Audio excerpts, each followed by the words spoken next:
Alright everybody, should be going right into the live stream here. But give me a second here to verify that, because it's pretty slow to populate on my end here in the vehicle, so.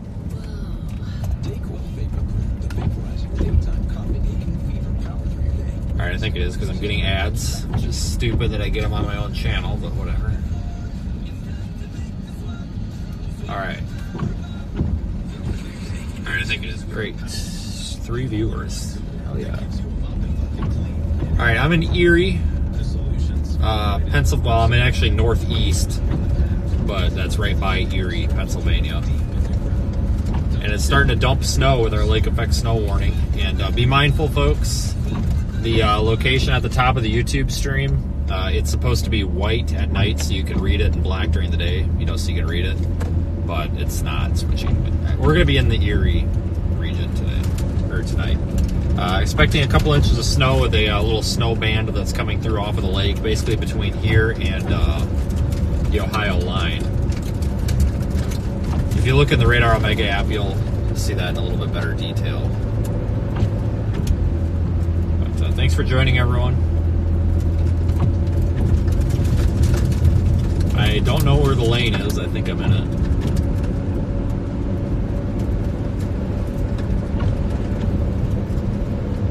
Lots of snow coming down now.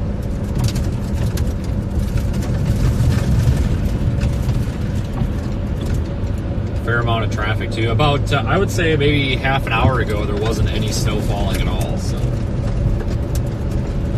we're on the east side of this little snow band, and I'm driving west toward Erie.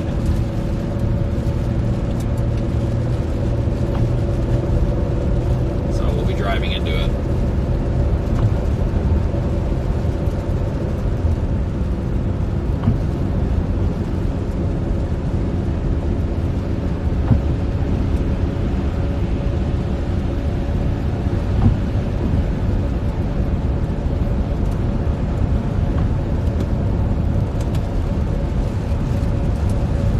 This will be kind of a short live stream tonight, I think. I'm not going to be up until, it's almost 7 o'clock Eastern. I'm not going to be up. My God, look at it snow, guys. I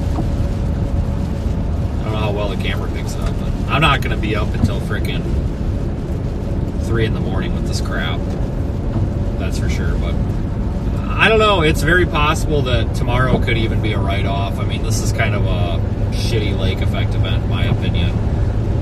And I've got a long drive after this because it means we're going to have to go either to maybe Missouri or Illinois or Kentucky, Arkansas, Tennessee, somewhere, maybe even Kansas, somewhere in or around there for potentially a winter storm here come Sunday, Monday, or maybe even severe weather down south. So I don't know. It depends on what system we're going to be on, which part of the storm system I'm going to be on. This asshole will not get off my fucking ass. I'm about to brake check his ass into the next fucking country here. Idiot. I'm doing 55 and there's a coating of snow on the ground, so kiss my ass.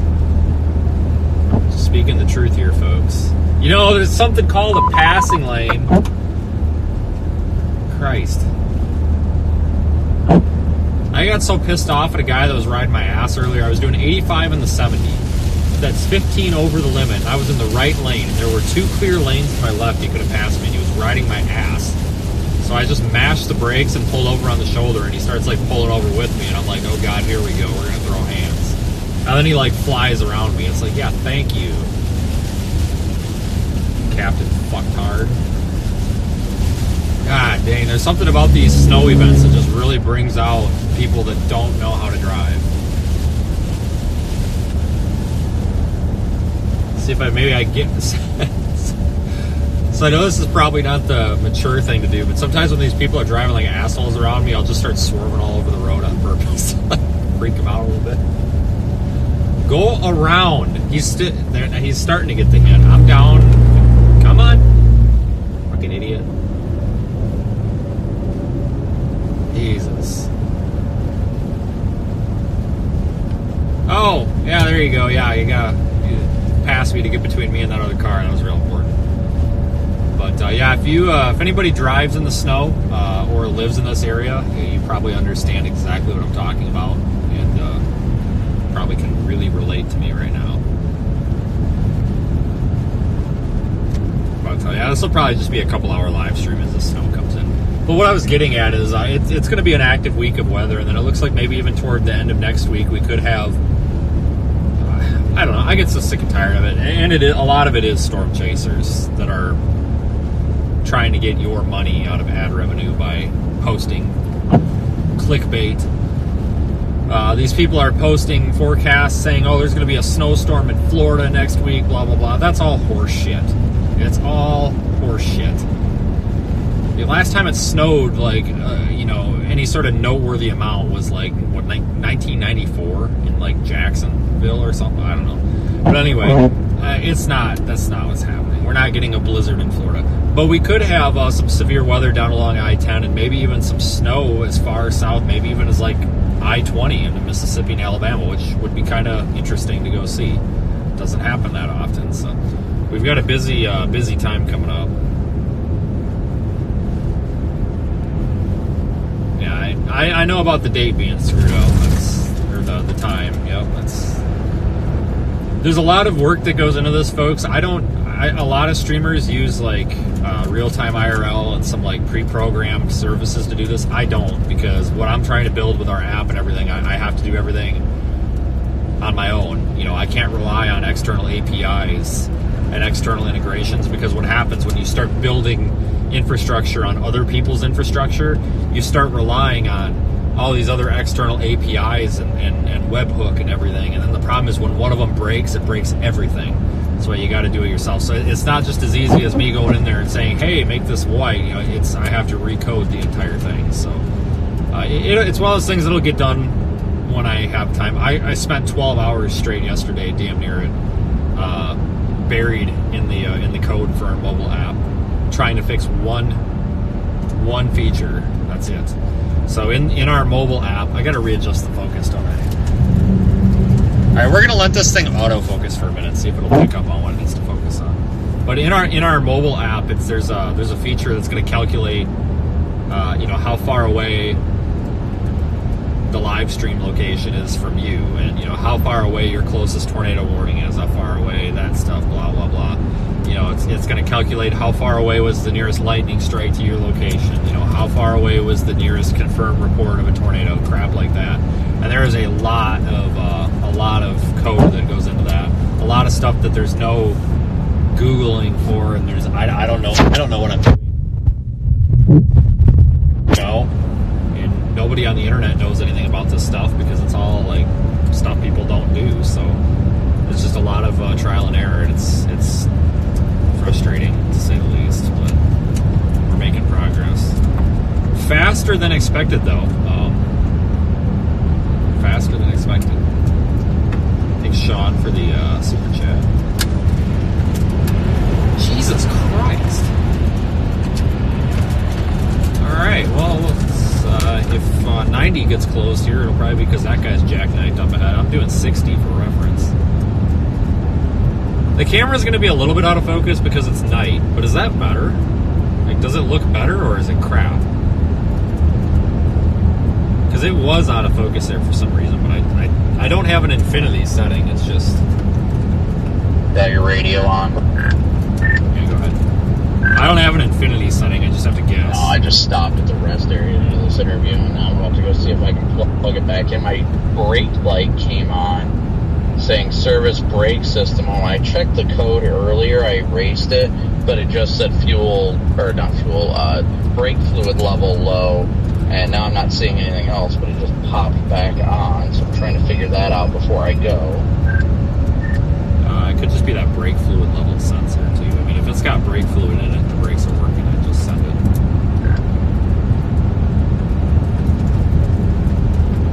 Yeah, everything seems to be working fine. Which way will be easiest to get to that sensor for the hub? If I turn it all the way right or left, it doesn't really matter. I mentioned right. Yeah, I was turning wheels to the right. It's the only wire connector over there. You can't miss it.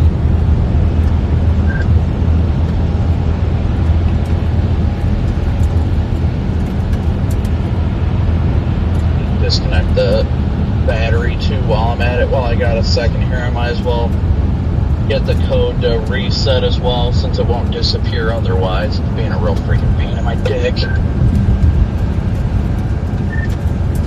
understand that. You're not joking though, this is just showing me that I want to upgrade to a different vehicle, but it's kind of a headache to do now.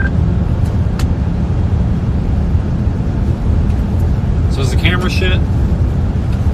Or no? It looks out of focus to me, but that could just be the preview. Let me try without rain on the windshield.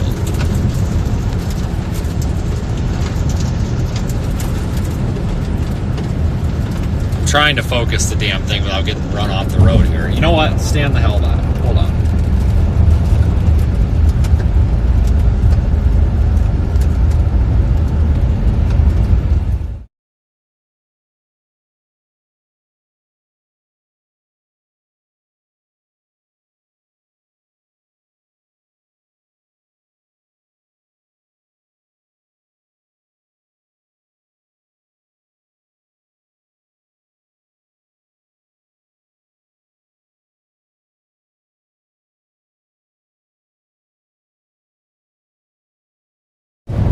How about now? We got sound now? Yeah, we got sound. Okay, I don't know why this thing needs to focus on infinity. I don't have an infinity button. Like, I can't just, zoom or set the focus to infinity. Like, I have to screw around with it.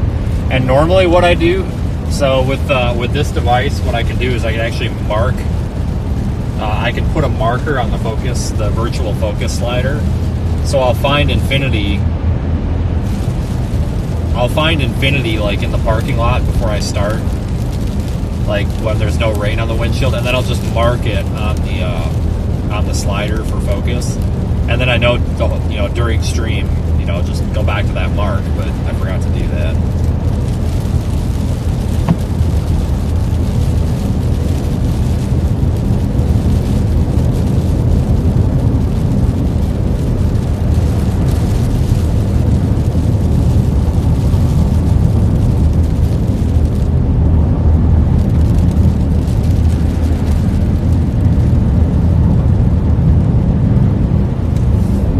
No idea what's going on though. There's just a bunch of cars, and like this car is literally behind me riding my ass.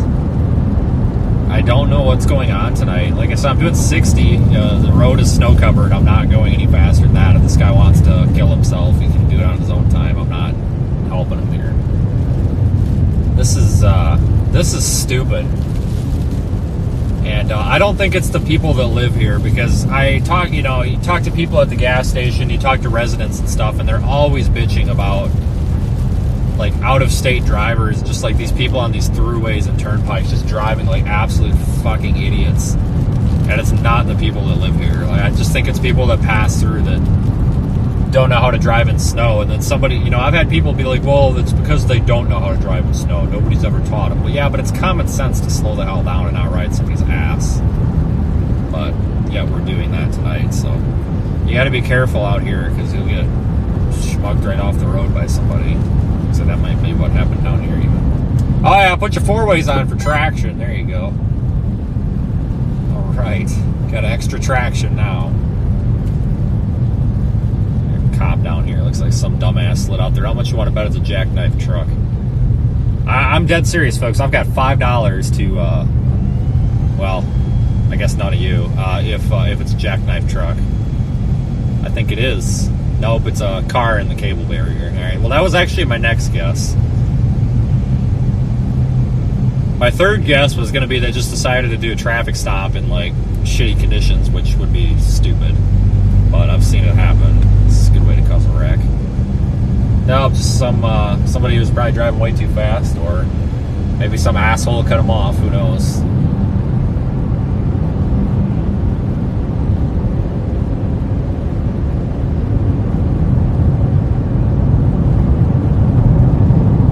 So we're kind of between these two snow bands right now.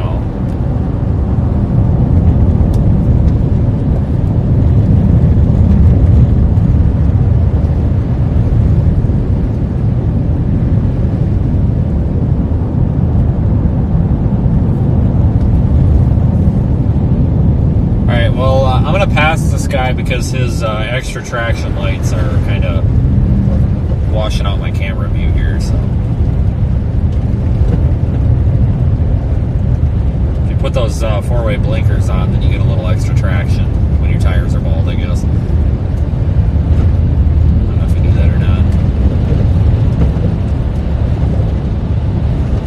The road doesn't actually seem that slippery. I mean, I might eat my words later, but it seems like it's just kind of snow covered. But I mean, it seems like everybody's kind of getting along pretty well out here. I mean, we're moving between 40 and 60, just depending, you know, where we're at on the road.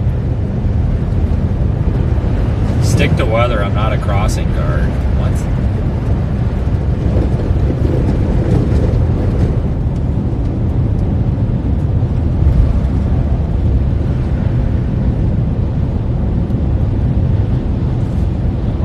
Stick to your mom's basement.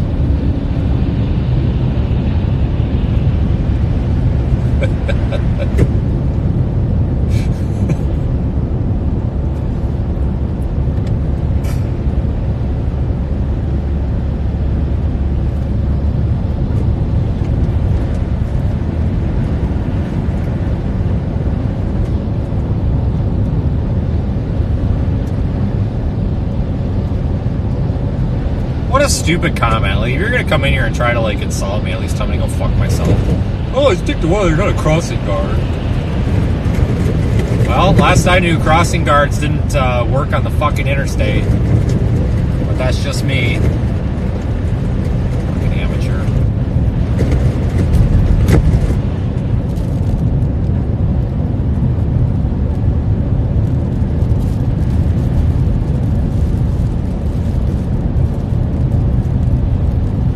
Actually, road's in pretty decent shape.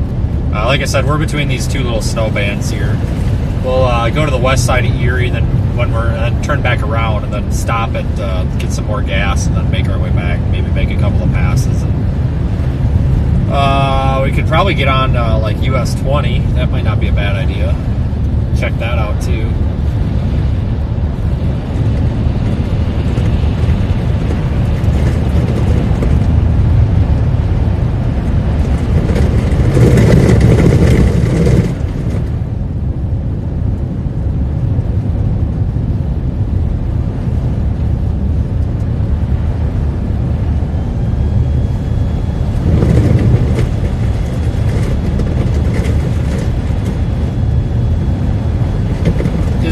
Does the video look all like choppy for you guys too?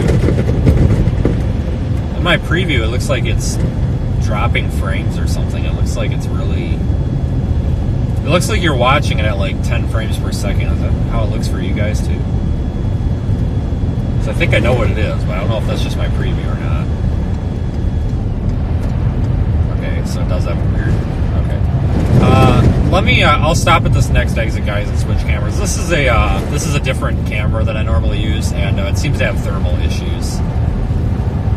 It gets warm, and it shouldn't. You know, I mean, I don't have the heat blowing on and the defrost is on. But it seems to get just a little bit warm after like 20 minutes, and then it just starts like dropping frames. I don't know why. It's in 1080. It's in 30 FPS, and it's only encoding like 8,000 kilobits through the HDMI. I'm not asking that much of it here. I don't know why it's like that, guys. It's kind of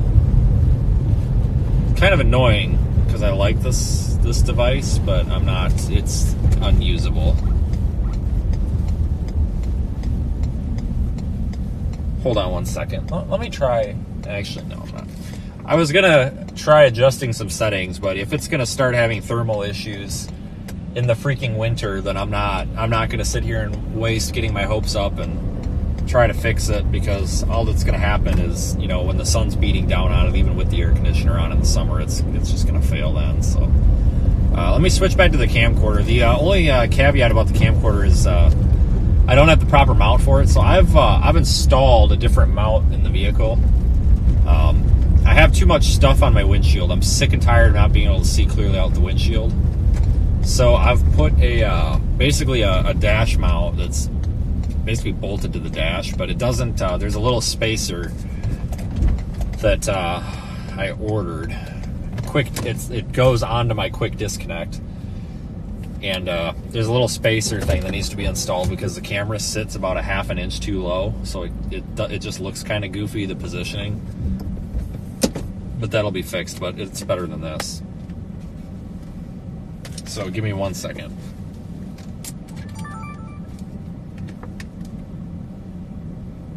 Wait a minute. Oh, actually, you know what? I don't even have to. I can just do this.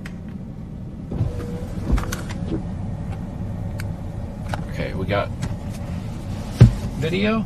Yes. Oh, shit. Let's get you guys focused here before I do anything. Ah, frick. Forgot to put the mount on it. Alright, give me just a moment here, folks.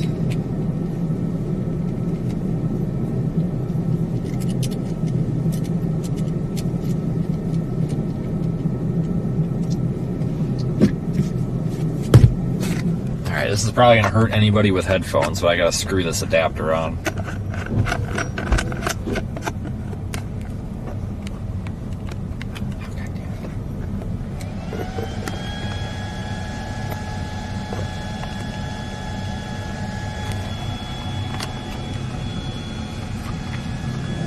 For Pete's sakes. Yeah, I don't know. The brake light stayed on. I reset the computer. Scared the shit out of me.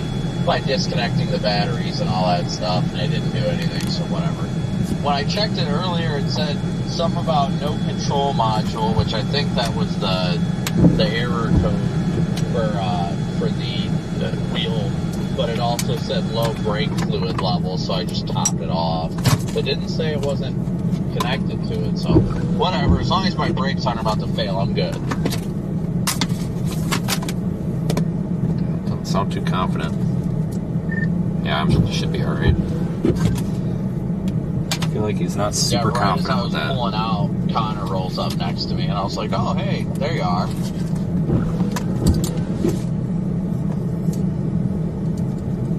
Right, I gotta put, here, I'll show you guys. Oh, damn it. How do I do this? I'm not the only one going to Syracuse tonight. I got this little grid organizer that I keep all these adapters in. It's super nice, except it's kind of a pain to put the stuff back in.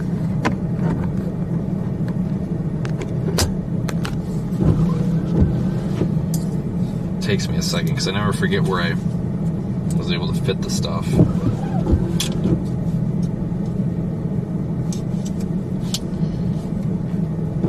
Alright, where the hell...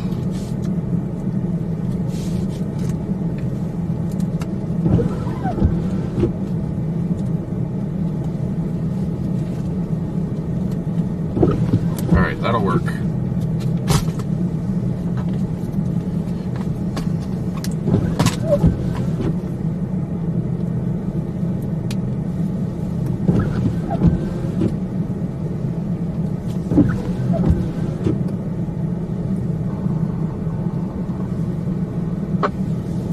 Alright, let me look at one thing quick.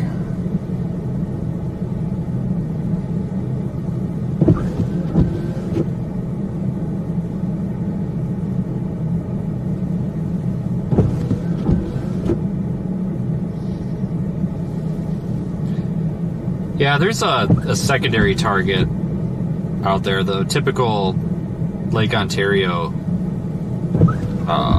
snow, lake effect snow, like from like Pulaski or Pulaski, whichever you guys call it, up to Watertown and then back down to High Market.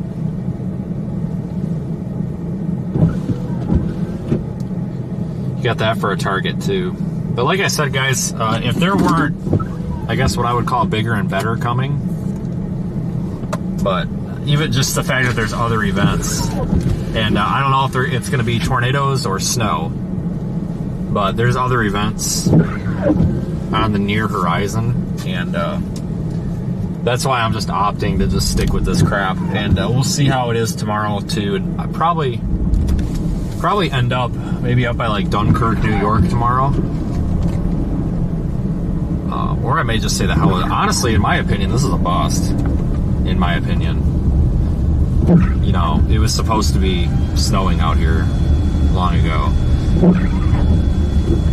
I don't want to, maybe bust isn't the right word, but maybe a little bit of a miss on the forecast. I wouldn't have come out here if I would have known what I know, or started to know. Basically, I left very early this morning thinking that I was going to come out here and I was going to be late to the event. I thought that I was going to have missed a couple of hours of the prime snow. And here, yeah, no, that's not what happened. It's fighting to find something to do, so... I don't know, this is one of the, usually about once every 2 or 3 months as a storm chaser, I've found that I'll run into a situation, wow, look at the snow. I'll run into a situation where I'm like, oh shit, why the hell am I here? And I mean actually where I'm looking at it thinking, my God, what a fuck up, I should be at home right now. And you usually get one of those, you usually get one of those for every 20 events. Like 1 in 20 events, you're usually like, okay, should have sat this one out, made the wrong call. And this is definitely one of those. Because we have that...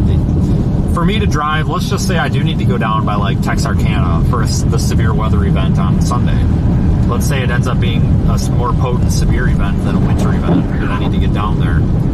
Guys, that's like an 18-hour drive from Dunkirk, which is probably where we'll end up on this chase.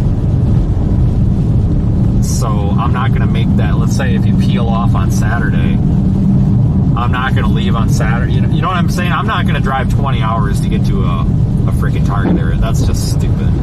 I mean, I've done it before, kind of, but it needs to be avoided at like all costs. We have sound, right? Yeah. So that's why I'm not. I really would prefer to go up for that like Watertown, Syracuse, Lake Ontario, Lake Effect event. But I've committed to this just because it's probably, 3 hours closer. I gotta take what I can get here, folks, because this snow event here and what's happening here and what's happening off Lake Ontario is not going to be good enough to potentially write off the Sunday-Monday time frame event. If it was going to be like, 4 feet of snow up there, then I'd say, yeah, screw it, the hell with it. I'll just go up there and commit to that and write the other event off. But Sunday, Monday is most likely going to be a winter storm, but it's possible that I could end up on the severe weather threat if the severe weather threat looks more robust. But yeah, if I started noticing that this event was not unfolding this snowstorm right now was not unfolding as robust as expected.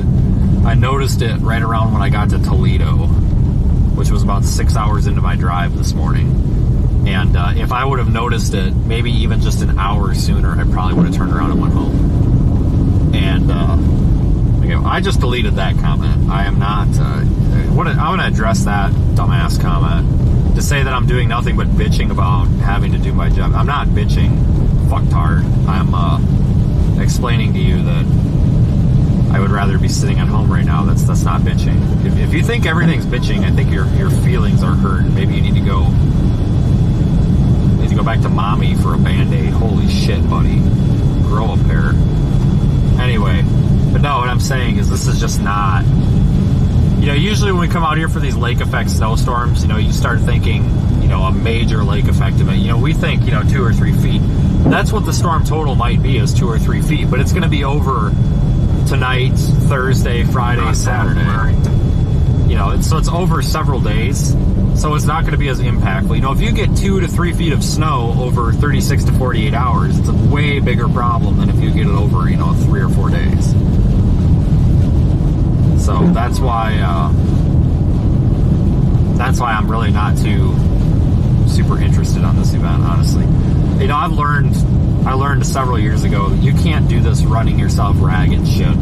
I see these chasers doing it all the time. I see a lot of them doing it. Not all of them, but I see a lot of them doing it. They'll get out and they're super excited because they're driving 15 hours straight to get to their target or area of interest, and they're not going to bed ever. It's just, and they're bragging, oh, I'm going to drink my Monster and feel great. It's like, you are destroying your body when you do that.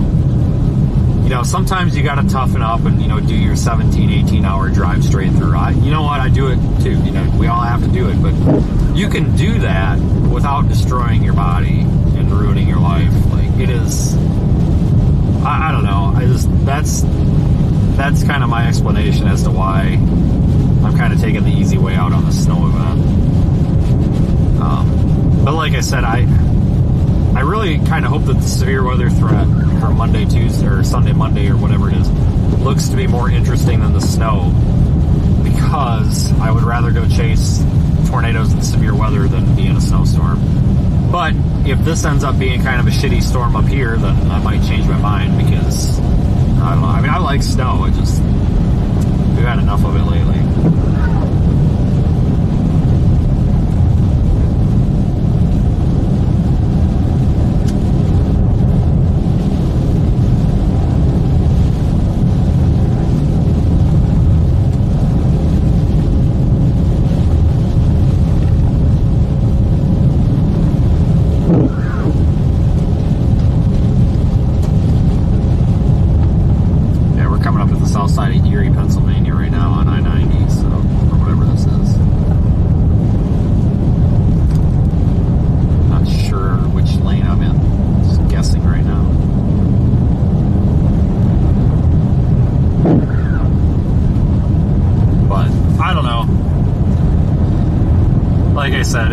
If I would have known that this was not going to be as impactful as it looked last night, I'd be at home right now. Because like I said, I think that we've got 2 events coming up. I think we got this Sunday, Monday, possibly, well, I'm going to call it the Saturday, Sunday, Monday, Tuesday event, somewhere in that time period, and then it looks like maybe Thursday, Friday, Saturday at the end of the week we could have more stuff down south, so it's going to be interesting. But yeah, when I came out here, like last night, they had the NWS snowfall total map for Erie, like right where I'm at right here, just south of here, just a little east, so just a few miles, basically here, was calling for like 18 inches of snow by Thursday at 7 p.m. And I'm like, oh, hey, yeah, that's a big deal. Well, they lowered it. Now it's down to like 10. So, whatever.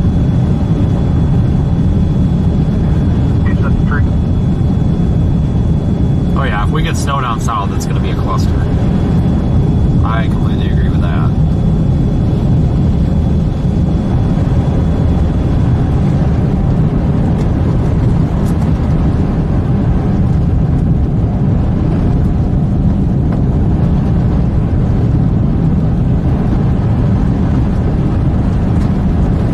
We'll just stay on 90 until we find the end of the snow and then circle back.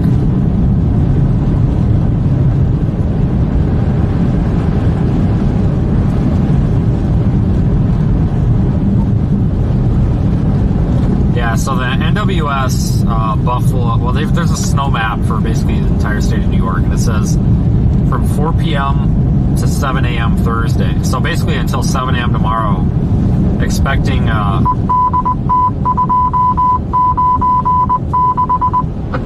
maybe 6 to 8 inches of additional snow in Ripley, which is right on the Pennsylvania-New York border there by Erie, and then 6 to 8 up there off of the Lake Ontario event. We could do something kind of stupid. We could just stream all night tonight, and then I could just go to bed and just sleep all day tomorrow, and then drive to the event tomorrow night, just be done. We could just like stream until like 4 a.m. tonight. We actually could just stream the entire night and just shut it off at the end of the morning commute, and then just be done with the event. Just cover it all night. Probably could do that. I actually kind of have tempted to do that, and then just call it an event at that, Wouldn't mind that. But then after today, it depends on if tomorrow's much of a day or not.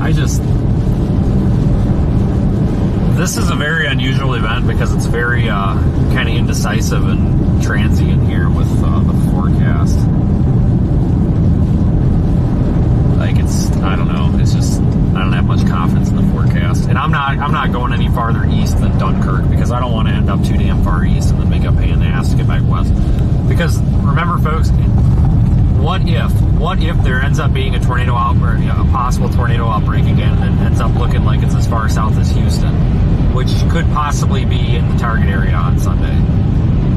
That'd mean I would have to drive from, let's say if I end up in Buffalo, I'm not driving from Buffalo to Houston in 2 days. Fuck that. I'm pretty sure that's like 22 hours. I'm pretty sure. So that's not happening. That really wouldn't be that bad of a drive, just 2 11-hour days. But the problem is what happens when you do these full drives is you don't end up with any other time in the day. I have a lot on my plate right now with our building our app and some back-end administrative stuff. I've got a lot on my plate, and it does. If I drive 11 hours each day, basically all day, I don't have any time to do anything else. I have time to get dinner, to shower, spend a half an hour pissing around on, YouTube shorts, then go to bed and drive. That's about it. There's no time to run my business. And, I drove 9 hours to get out here today. We've got potentially, 18 hours to drive over the next few days, plus our chasing. Like, I gotta draw the line somewhere and be like, hey, this doesn't make any fucking sense to do this. Buffalo to Houston is 23 hours a day. See what I'm saying? That's why I was just saying a minute ago, that's why I will not go to the Lake Ontario event, because that's what, an hour and a half, 2 hours east of Buffalo. So you're talking a 24, 25 hour drive after that. I would like to go out there, but I'm not going to go out there. I just don't want to do that. I just don't want to do it.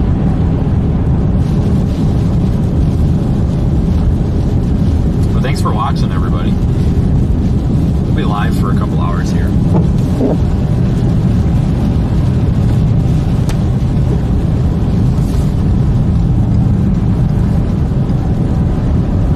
Oh, the YouTube filter caught that. Jason, sorry, YouTube filter caught that one. I see why I caught it. Okay, so it's because you use the term dick riding, but I get what you meant. But anyway, YouTube filter caught. So that's actually a good question, and I don't mean this to be like rude or anything, but the question that was asked was, I'll put it in my own words to not piss off the algorithm. But the question was basically in reference to like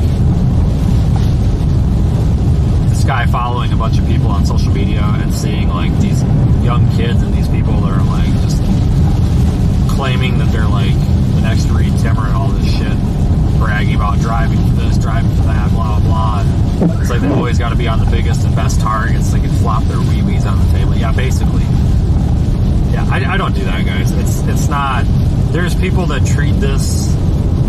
I don't want to call it a hobby, because for not everybody it's a hobby. It's not a hobby to me. It started as one, but we'll call it this service. But this type of service, people treat this as like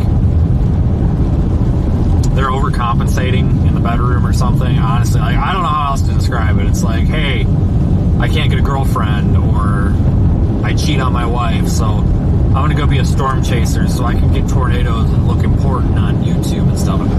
You get those vibes from a lot of these people, especially these younger kids. And I think it's just because, like, people haven't learned. But you got to remember, though, a lot of these, like, 18, 19, 20, 23, 4, 5-year-old kids, a lot of them had shitty parents. I'm sorry. But these you look at some of these people that are parents these days, and you think, my God, how in the freaking hell do you have a kid? And a lot of you guys know what I'm talking about. And I'm not saying that all young parents or people of that generation are crap. I'm not saying that. But there are a lot of kind of trashy people out there that you look at them and it's like, maybe if they would have cracked their kid across the mouth 1 or 2 times, I hate to say it, maybe their kid wouldn't be out there doing drugs and shit, that kind of thing. And I think that kind of applies to some of these people. There's just a bunch of freaking, like, hoodlums running around out there. And you got 18-year-old little storm chasing Johnny out there picking fights with people that have been doing this for 10, 15, 20 years on the internet because they want to look cool. And it's just, all they're doing, guys, is they're trying to beat their pecker off. And that's all it is. And you see these guys that have this big ego of oh, chasing, I never quit chasing, and yeah, we're gonna drive, 37 hours straight, and I'm the best storm chaser there is, and I am this and that. It's like, shut up. Unfortunately, that works for views because, it gets attention, but it only works until somebody ends up in a car wreck or killed or something, and I'm sorry, I hate to say it. But it makes me wonder if at some point we're going to end up with a fatal accident out here involving somebody, because it's not necessarily poor driving, it's just like arrogance and stupidity. Like somebody, and we're not going to call names, but like Rolling Fork, for somebody to stare at that to be a storm chaser and stare at that giant tornado coming into town and then get hit by the tornado and be like, well, I don't know what happened. Like, excuse me? Like, that's recklessness. That's stupidity. And then everybody was dogging on Chris Smith out there because he got flipped over by it. Here's the difference between Chris Smith and some of these kids that got hit by it. Chris Smith was trying to get the fuck out of there. You go back in his live stream, and his Google Maps is, telling him to take a right, and he's talking to himself. He's like, there is no right. It's a fucking cul-de-sac, and he's trying to get out of there, and, it just...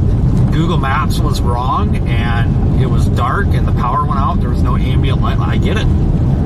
But these kids to sit there and then post a picture and be like, LOL, big tornado, and then 10 seconds later get hit by it, and then go on the internet and be like, well, I don't know, WTF. Like, stop blaming me. It wasn't my fault. It's like, it was your fault. You fucking saw it. You took a picture of the damn thing. Like, that's the problem that we deal with out here, and that's... I tell you what, people, like, there are, people that do storm chasing out here and share it with you guys as a profession, and then there's people that do it as a hobby that don't give a shit, and they're just out there to do what they want to do, and more power to those people. But then you get these people out here that kind of want to be, Billy Badass and think they're something special, and gotta fucking you can usually identify them because all they do is talk about themselves and how great they are. I can't. I don't know. Like, what the fuck happened? 5-6 years ago, it wasn't like this. It wasn't like this. You talk to some of these people who've been out here for a long time, like Petrowski and Simon. Hell, even Reed. You talk to some of these guys who have done this for, twice as long as I have. They all say the same thing. Like, there's always been stupidity in the storm chasing world, but it's never been like this. When I started doing this as a quote-unquote job, which was about 6 months before the whole Ryan Hall agreement, it was different. I'm going to be honest with you guys. Yes, Daniel Shaw has been out here doing this. We're taking him out of the equation because he does it 3 months out of the year. He visits. We're going to take him out. He's kind of a special case. You take Daniel out of the equation, and honestly, and this is the talk I had with Ryan when Ryan and I started working together. It's me and Reed. It was me and Reed were the only ones out here consistently live streaming on YouTube, consistently live streaming to an audience, to engage the audience. There was a lot of people out here that did this bullshit live streaming on SevereStudios.com, which is fucking dumb, and then that LSM garbage platform. But like, the people that were doing it to like interact with the audience, frankly, guys, it was Reed not. There were other people that would go on there. Aaron was on there getting started too, just not as frequently. These people that have been chasing for a long time, like, Reed, yes, he's been doing this longer than I have, but a lot of these folks, including myself, kind of started getting serious about this type of live streaming right around the same time. And it lasted about 2 years before every Tom, Dick, and Harry put an iPhone in their windshield, called themselves a storm chaser, and went out here and drove around, acted like a ninny. Now that's what it is. It's sad because this used to be kind of a sacred thing. It was almost like a craft. There was a charm to a proper storm chasing live stream, and now it's all fucking gone. It's all fucking gone because every Tom, Dick, and Harry's out here making a mockery of it, pissing all over it, and it's nothing short of absolutely disgusting. Coming out here and sharing this experience with an audience is not about, oh, look at me, look at what I did, look at what I do, or oh, oh, I love this, I love that, or, you know, hey, look how stupid I can be in front of this tornado. I'm going to take shirtless selfies in front of this tornado, or blah, blah. No, it's not supposed to be about stupid stuff like that. There's supposed to be a charm to this. It's supposed to be a sacred thing. And, you know, some of us, I feel like, still do it right, but it's gone. It's gone. You know, you look up storm chasing on YouTube, and the first thing that'll come up is some fucking punk kid screaming his ass off, just acting like a goddamn retard. You know, and I'm sorry, but that's what it is. You know, and we're gonna pass this guy without ending up in the ditch, I hope. But that's kind of the garbage that's come to this because of the age of the internet, and it's sad. But I don't think it's going to be like that forever, because a lot of these, I'm going to call some of them punks. Some of the punks out here, I think, aren't going to be able to make it out here because they're basically working off of either just begging for money on the internet, which, I mean, yeah, we all take tips, but some people are just like basically begging, which isn't humble. You need to be humble. But they're either surviving off of flat out begging, or they're surviving off of mommy and daddy's money. I think the ones that are making it and doing good work out here are actually the ones that don't have as much money, but they're getting by because they know how to run their business. And there's a couple of them that I can think of that are just scraping to get by, but they're in this for the right reason, and more power to them. I tell you what, though, I wish Charles Peak live streamed on YouTube. He doesn't, but I wish he did, because this guy is on my side of the road, because I'm on the rumble strips on the left here. But Charles is an older. I shouldn't call him older. I actually don't know how old he is. He's you know, he's definitely old enough to be my dad, kind of thing. But kind of an older. I don't know. I'm gonna call him older. Sorry. Storm Chaser. You know, he live streams, but he just does it for the Weather Channel and everything. You know, he's been around a few times, and, you know, some of his comments are sometimes controversial to the younger generation of storm chasers. But the longer that I'm out here doing this, the more that the conversations I've had with him are really starting to hit home. And, you know, we've had conversations of, he's brought up the fact, he's like, what are these people that just beg and beg and beg for money on YouTube? What are they going to do when times get tough and people aren't able to do that anymore? It's like, you know, it's a good point. At first I'm like, that's dumb, but it's a good point. Like, what happens, you know, as economic times fade in and out? Like, there's more to this than just begging for money. You got to be out here because you want to do this. You know, you can't be out here for the money. There's ways to make income and make a business out of this, but that can't be the root reason you're out here. If the only reason you're out here is to make cash, you're gonna fail. Absolutely fail. So that's my TED Talk today. I think that was an important one to have.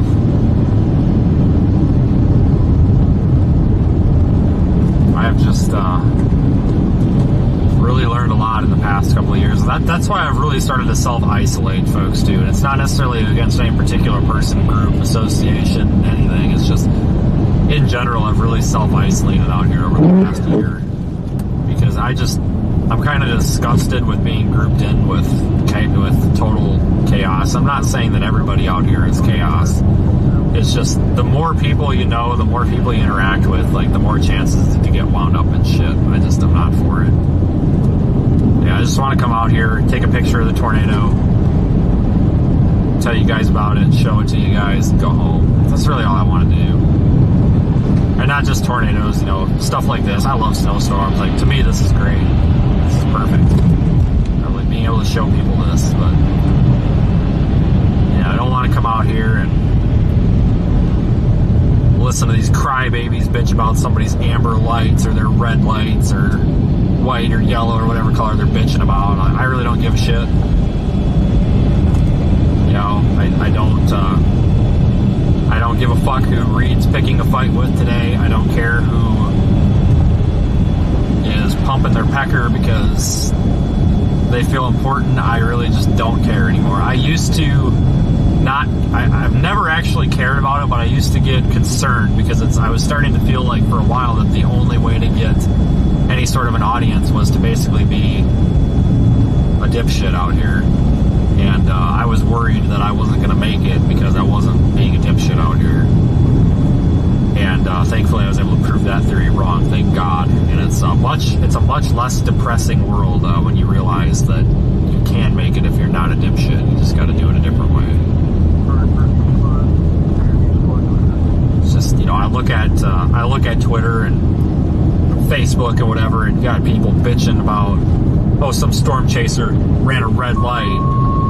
Yeah, there were no fucking cars there. And he didn't run a red light. He stopped and sat there for like 10 seconds. There was nobody coming in. There's a freaking tornado down the road. Like, Jesus Christ, who gives a shit?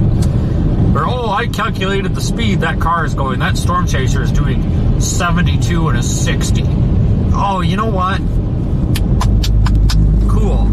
And you'd be damn near, you know what, 72 and a 60, you'd be hard-pressed to find a cop any days like this that's going to even pull you over for that. So congratulations. You know, you got these kids, they go on, this is why I don't support stormtrack.com or .net, whatever it is. There used to be a forum for storm chasers, and I do not support it. Not one bit. All it is a big trash re-timmer fest. I'll be honest with you guys, I got my problems with the guy. He wants to say I'm an idiot for not having a meteorology degree and stuff. Whatever, he can do that. But, you know, it ain't right for these people to go on there and trash him. You know, they calculated how long he spent at stop signs in the middle of freaking nowhere. I made a forum post, and there's like 20 people dogging on the guy. Oh, he's so unsafe. He was only stopped for 2.73 seconds on average. Like, shut up. Shut up. Like, who freaking cares? That's what you get in the storm chasing community. A bunch of fucking FUDs. And I don't know what a FUD is. I hope it's not like a sexist or racist term, but I've been seeing it a lot on YouTube shorts. And it seems fitting. So, anyway. Thanks, Kyler. Oh yeah, no filter here. Especially when it's dark out. I think you might have the first Super Chat of the Year award.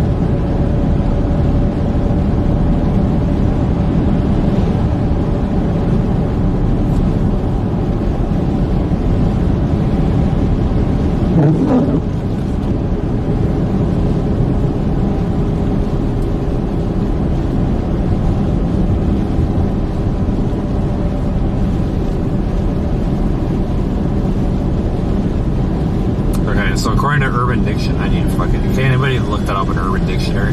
You know what, I'm pretty sure it actually means it's an acronym for something, but I'm going to start using that word, and I'm just going to make it a thing. Alright, I'm 90% sure I'm on the left shoulder, but it seems like everybody else is just kind of all over the road, which I can't really blame them because I don't know where any of the lines are, so... I'm just going to go ahead and assume that this is the driving lane, or the left lane.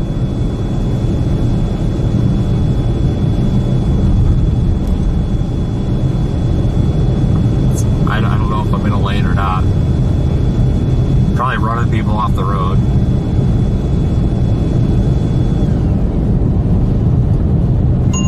Oh, no. Hello? Oh my god, it came up as Australia on my phone. Well, I understand, but I didn't know that, like, you made international calls. Hold on. Alright, everybody, we're joined live from Australia, where it's tomorrow. Merry New Year. Yes, Merry New Year. Okay. What movie is that from? I don't. Hi everyone. I don't know what movie it's from. You're live. You sounded down and pissed off for the world, so I figured I'd call in just to make your life brighter. And what's the road? Because there's crazy people out there. Do you get snow where you live? Like, does it snow like this? It does snow in other parts of the world. It's not just isolated to America. Oh, okay. So, the Merry New Year, because we've got a running competition here. Plus, it sounds like you need company at the moment. It sounds like you're learning to be happy. So, Amy said I shouldn't call you, so I did. So, here's clue number one. While you focus on the road, to not try and run anyone off the road. Eddie Murphy says, movie. Yeah, I don't even know who that is. And he said, Eddie Murphy, African American actor, really funny guy, brilliant comedian, very talented. Right. And I'll give you the answer. Hopefully, someone's already got it. Someone watching comments. Trading Places was the name of the movie. Yeah. You may not have been born yet. Well, it's. I also don't watch television like ever. I haven't. I don't even remember the last time I watched an entire movie that wasn't Super Troopers. Yeah. How you doing, my friend? You sounded a bit pissed off with the world, so I figured I'd call and say hello. You know, the last time I talked to you on the phone was a really awkward interaction in a hotel lobby. I won't repeat it, but when I answered Hank's phone and you went off, there was definitely a family with a bunch of like 5-year-olds that looked at me all pissed off because we were swearing at each other. Oh, that's right. I just sort of randomly called you so great. That's funny. The things we do. Hey, less than 3 months ago. Yeah, that's the clock's ticking. Yes. Yeah. Oh, I'll be over there very late March. So it's all happening this end. So I look forward to catching up again. That sounds like fun. Hopefully we were throwing the word timing in the chat. And I'm glad you missed it because you should be live on the road anyway. Snowstorm. I caught the bit of that long distance driving from what do you say, Buffalo to Houston? Yeah. Yeah, no thank you. Maybe once and not back and forth all the time.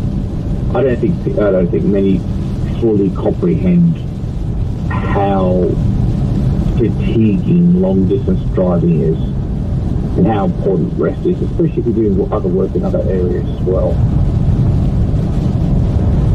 Yeah, you know, that's almost as long of a drive as it would take me to get on a boat and row my way over to Sydney and say hello. How long did you say? You said 32 hours of driving? Like 20 something, but you know, I could probably row my boat over there quicker. What, to Houston? Across? No, I'm gonna get in the water in like Los Angeles or something, or San Francisco or some shit, and I'm gonna row my boat all the way over to Australia in less time. Okay, I thought you wanted to row the boat from, like, say, Buffalo to Houston. I figured, well, typically when you have a boat, you need water. And I wanted to just clarify where exactly how still for us being a boat from Buffalo to Houston. The physics just doesn't allow. I'm not reading comments. I don't think laughing, but it just wouldn't work. No, you're right. Unless, of course, no. I found a way. This would work. You could get a swimming pool being towed by a truck and row a boat, not go anywhere, but row a boat whilst going from Buffalo to Houston to the back of the truck in a swimming pool with water. I suppose the issue would be if they stopped shoveling, all the water would go everywhere. Yeah, I think that might be a bad idea.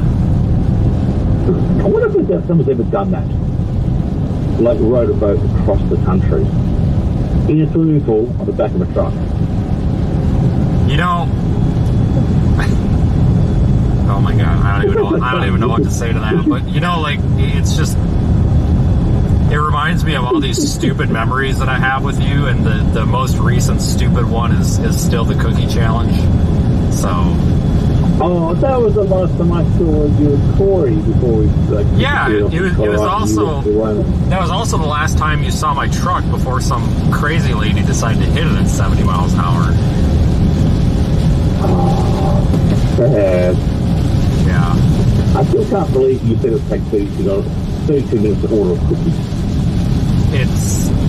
I'm going to go back there the next time that I'm over there and try it again.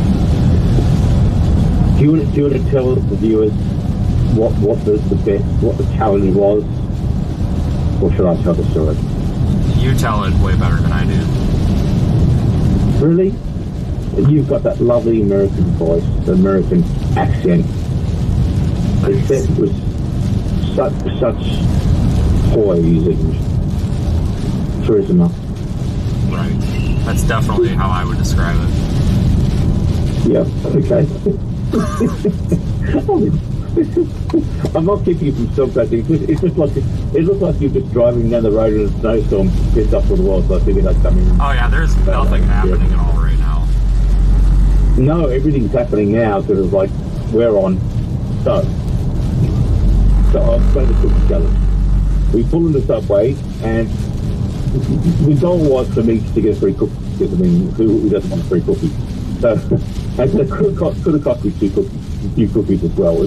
Whoever bought Diane was chasing with us. Diane was from Australia, from Victoria, and we had Corey, we had me, and you. We were travelling up to Colorado, and the bet was how long would it take to get a cookie ordered from Subway, considering that sometimes they take a long time, there's a queue and so forth. And we're in, not Akron, near Lamar, somewhere, I think, well, thereabouts. Yeah. And you said it's going to take us 8 minutes to get the cookie. And I said 1:30. And I kid you not, I think I walked in, I start ordering like when I'm halfway to the counter. So can we get 4 cookies? 4 cookies, and just put it, just we'll pay for it first. I think I had it done in under 34 seconds. Oh yeah, it was less than a minute. Oh, it was 34 seconds. It was very quick. And you were like, Jesus, you just like the swear word came out. Because at this point you realised like, oh God, no, there's no one in here. I'm going to fail. And you're going to take the cookie. So on behalf of everyone, thank you for the cookie. It's still with me. It's on my belly. She's got him no larger. I'll diet that off somewhat. And yeah, it was a good cookie. And we went up north, and we stood off into the mountains, and you went north. And that was the last time we saw you till hopefully my return this year. Oh yeah, and I have to follow proper protocol here too, and remind you that you missed a tornado that day that I saw. Yeah, I saw the tornado. We didn't miss it in. No, you really didn't. It was pretty crappy. I know. I saw it. I ended up because I hadn't done I-74. I was needed a break through the mountains. It was just a good drive. I came up and chased him to Montana. It was a good final chase before the end of the season. But remember, I logged 54,000 kilometers of driving when I was there. Yeah, which is around the Earth's equator plus 3.5 Americas, I think. Well, 4 Americas. On this YouTube channel, I don't know about your channel, but on this channel we speak American, so I don't know how many miles that is. 32,000 miles. 34,000 miles, I think it was. Okay. Yeah, we're stupid. You know, we're the only idiots in the whole world that speak miles. So. No, I thought UK was in miles as well. Well, I think there's like some Middle Eastern country that is too, but I know it ain't too many people. That's for sure. Yeah, the thing is, it keeps us on our toes. Like we measure. Amazing, like when I report house sizes in Australia, I always refer to them in inches. So it's just a habit from America. So I can switch back and forth between the two. The trick is to always be on the correct side of the road when I'm chasing, because when I'm actively chasing in Australia, your mindset wants to be on the other side of the road because you're so used to chasing long durations on the other side. So you have to mentally switch back and forth between the two. Yeah, I know. I saw you playing the computer game. It looked like a struggle. Well, on the computer game, because I'm in Australia, the Outbreak game, I would normally go out to the left side of the road, but in Outbreak, it's a US-based game, so I had to head on with someone, because I was technically playing the game in Australia with an American, and we had a head-on accident because I was on the left side of the road, because my brain's in Australia, and of course the game's based in Canada, it's America. So I'm in Australia, I was doing everything legally correct on my end, and they were doing everything legally correct on their end. And it didn't end well for all of us. Yeah. It was fun though. Thank God there were no injuries, man. Well, actually, some blood on the windscreen. I was gonna say that's right. Wasn't there like a fake blood splatter or something? It does, and it has a high-pitched tone thing, and I'm amazed just by how quickly you recover from like 100-mile-per-hour head-on major trauma, spinal, like head relocation accident in like a minute. They've got the medical physics down just right. Oh, hey, Diane's in the chat. Oh, hi, Diane. Morning. What time is it over there in the form of hours and minutes, not or kilometers and millimeters? It is. Okay, first of all, the time reference. is taken out in minutes. Okay, so in Sydney, Australia, it's 11:55 a.m. tomorrow. Okay, not bad. That might be so like we're one day ahead of you. Well, people might argue it's actually Wednesday when it really is Thursday. Well, I'm glad that tomorrow exists because it's been a little questionable lately. I mean, we have like drones and all sorts of weird shit out here going on. So yeah, I saw that. That was quite weird. So you're on the Central Time, like, hang on, no, are you on Eastern Time or Central? Eastern. Eastern, so you're 7:55 p.m. yesterday. Yep. Vince, you're a good friend of mine, but can I just say this? What? This is where you just say yes, and accept the fact that you preemptively accept that this is going to be a joke and there's nothing you can do about it. Yeah, okay? You're going to say timing. Are you ready? You're going to say timing.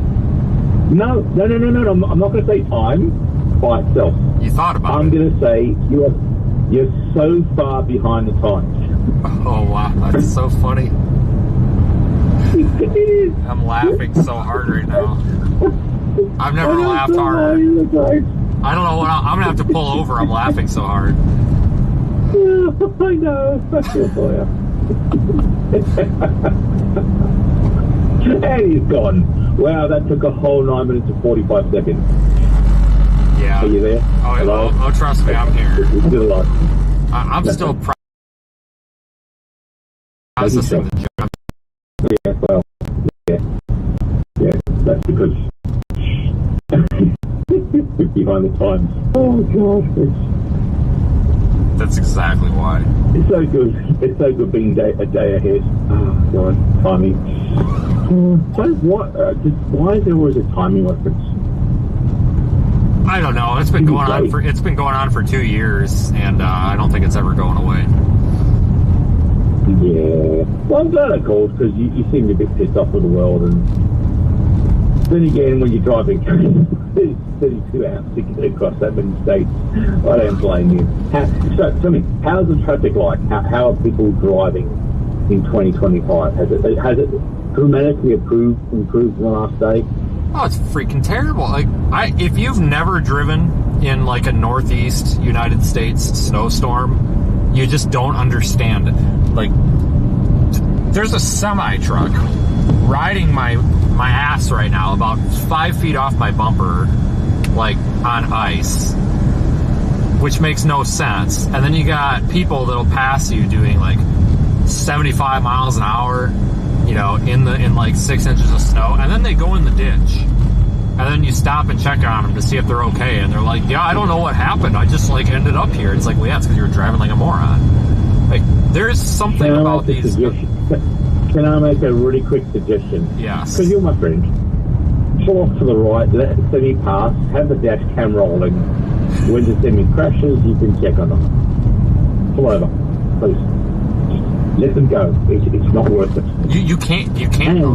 There's nowhere to stop. That's the problem. Like, these people have zero don't stop. Just let the semi pass. Let the person win. Let them make them feel important and that they can pass. Let it go. Let it go. I sound like someone from Star Wars. Where do you want me to pull to the right? I'm already on the right. Well, no, it's... Oh. Like the guy's on like the guy's like on my bumper, like he's licking my bumper right hang now.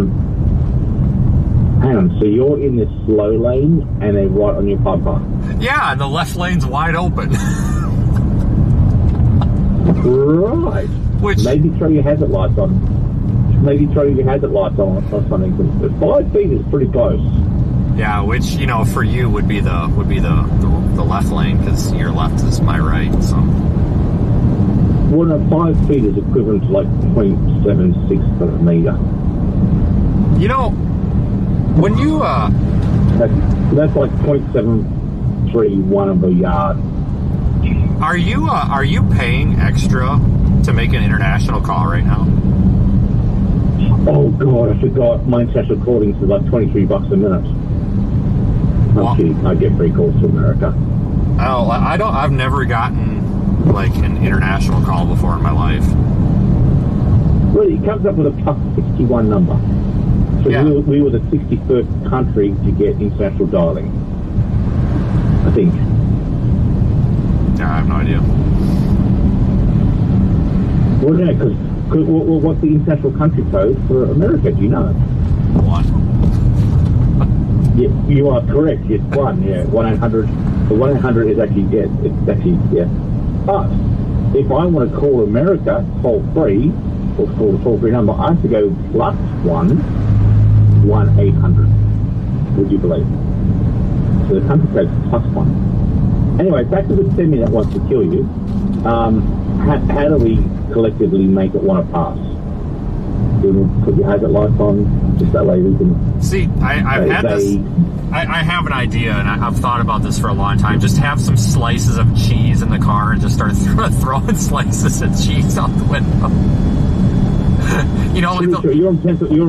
You're in Pennsylvania. You understand that's like a federal, like a state defense. So like against the vampires, it's an assault of vampires in Pennsylvania, or Dracula, what it is. Yeah, I'll take my chances. I'll ask for forgiveness. Imagine a highway patrol riding up for like subsection 1-3- ordinance of the code of the Pennsylvania Highway State Patrol. You must not throw cheese to greater than 30 miles per hour. The fine would be like $4.50 from some 1932 law, 1932 law. But I want that semi past you. That semi's that close to you. I want that semi past you. So yeah, he just did, and we'll probably film him going into the ditch in a little bit. Fantastic. Not that would be fantastic, but it's fantastic that you're just well, right. Well, like, that's all that matters. It's like I tell people, it's not that I want to see an accident, but if there's going to be an accident, I would at least like the camera on. Correct, yeah, exactly. Whilst you're throwing cheese at the vehicle. Yeah. Maybe you know what, I think everyone, for entertainment purposes, it's holiday time, everyone's relaxing. I think everyone should Google search that. Is it a state offence in Pennsylvania to throw cheese out of a car? Not a littering law, specifically related to cheese. It's like against the dairy code of 1963. I mean, it could be. You never know. Well, I don't want you to search it. I want everyone else to search it. I mean, give them a mission, per se. And if it's not illegal in Pennsylvania, is it illegal for the anti-dairy offence to throw cheese at in, say, Montana, for instance, or even Iowa? Well, I tell you what, if I'm going to flip around and go the other direction. If I happen to see a police officer at this Love's down here in the parking lot, I will stop and ask him if it's legal to throw cheese out the window. Please don't. Because it's called scheduling someone. That's the medical term used, where a paramedic can take someone into a padded room without their consent. So if you like to make it through 2025 without ending up in some sort of padded room, I suggest you don't ask that specifically. We're asking this on YouTube because I think it's funny, and that's really why we're asking. Love to see the comments. wonder if actually there is like a state defence for cheese throwing. The Cheese Act of 1962.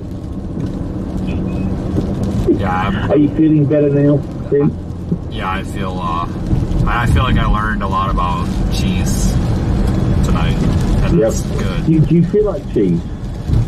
You know, you can go to a lot of gas stations, and you get those mini baby bell things. You know, the cheese is wrapped in that little wax thing, and you take a nap and go yum yum yum yum yum yum yum.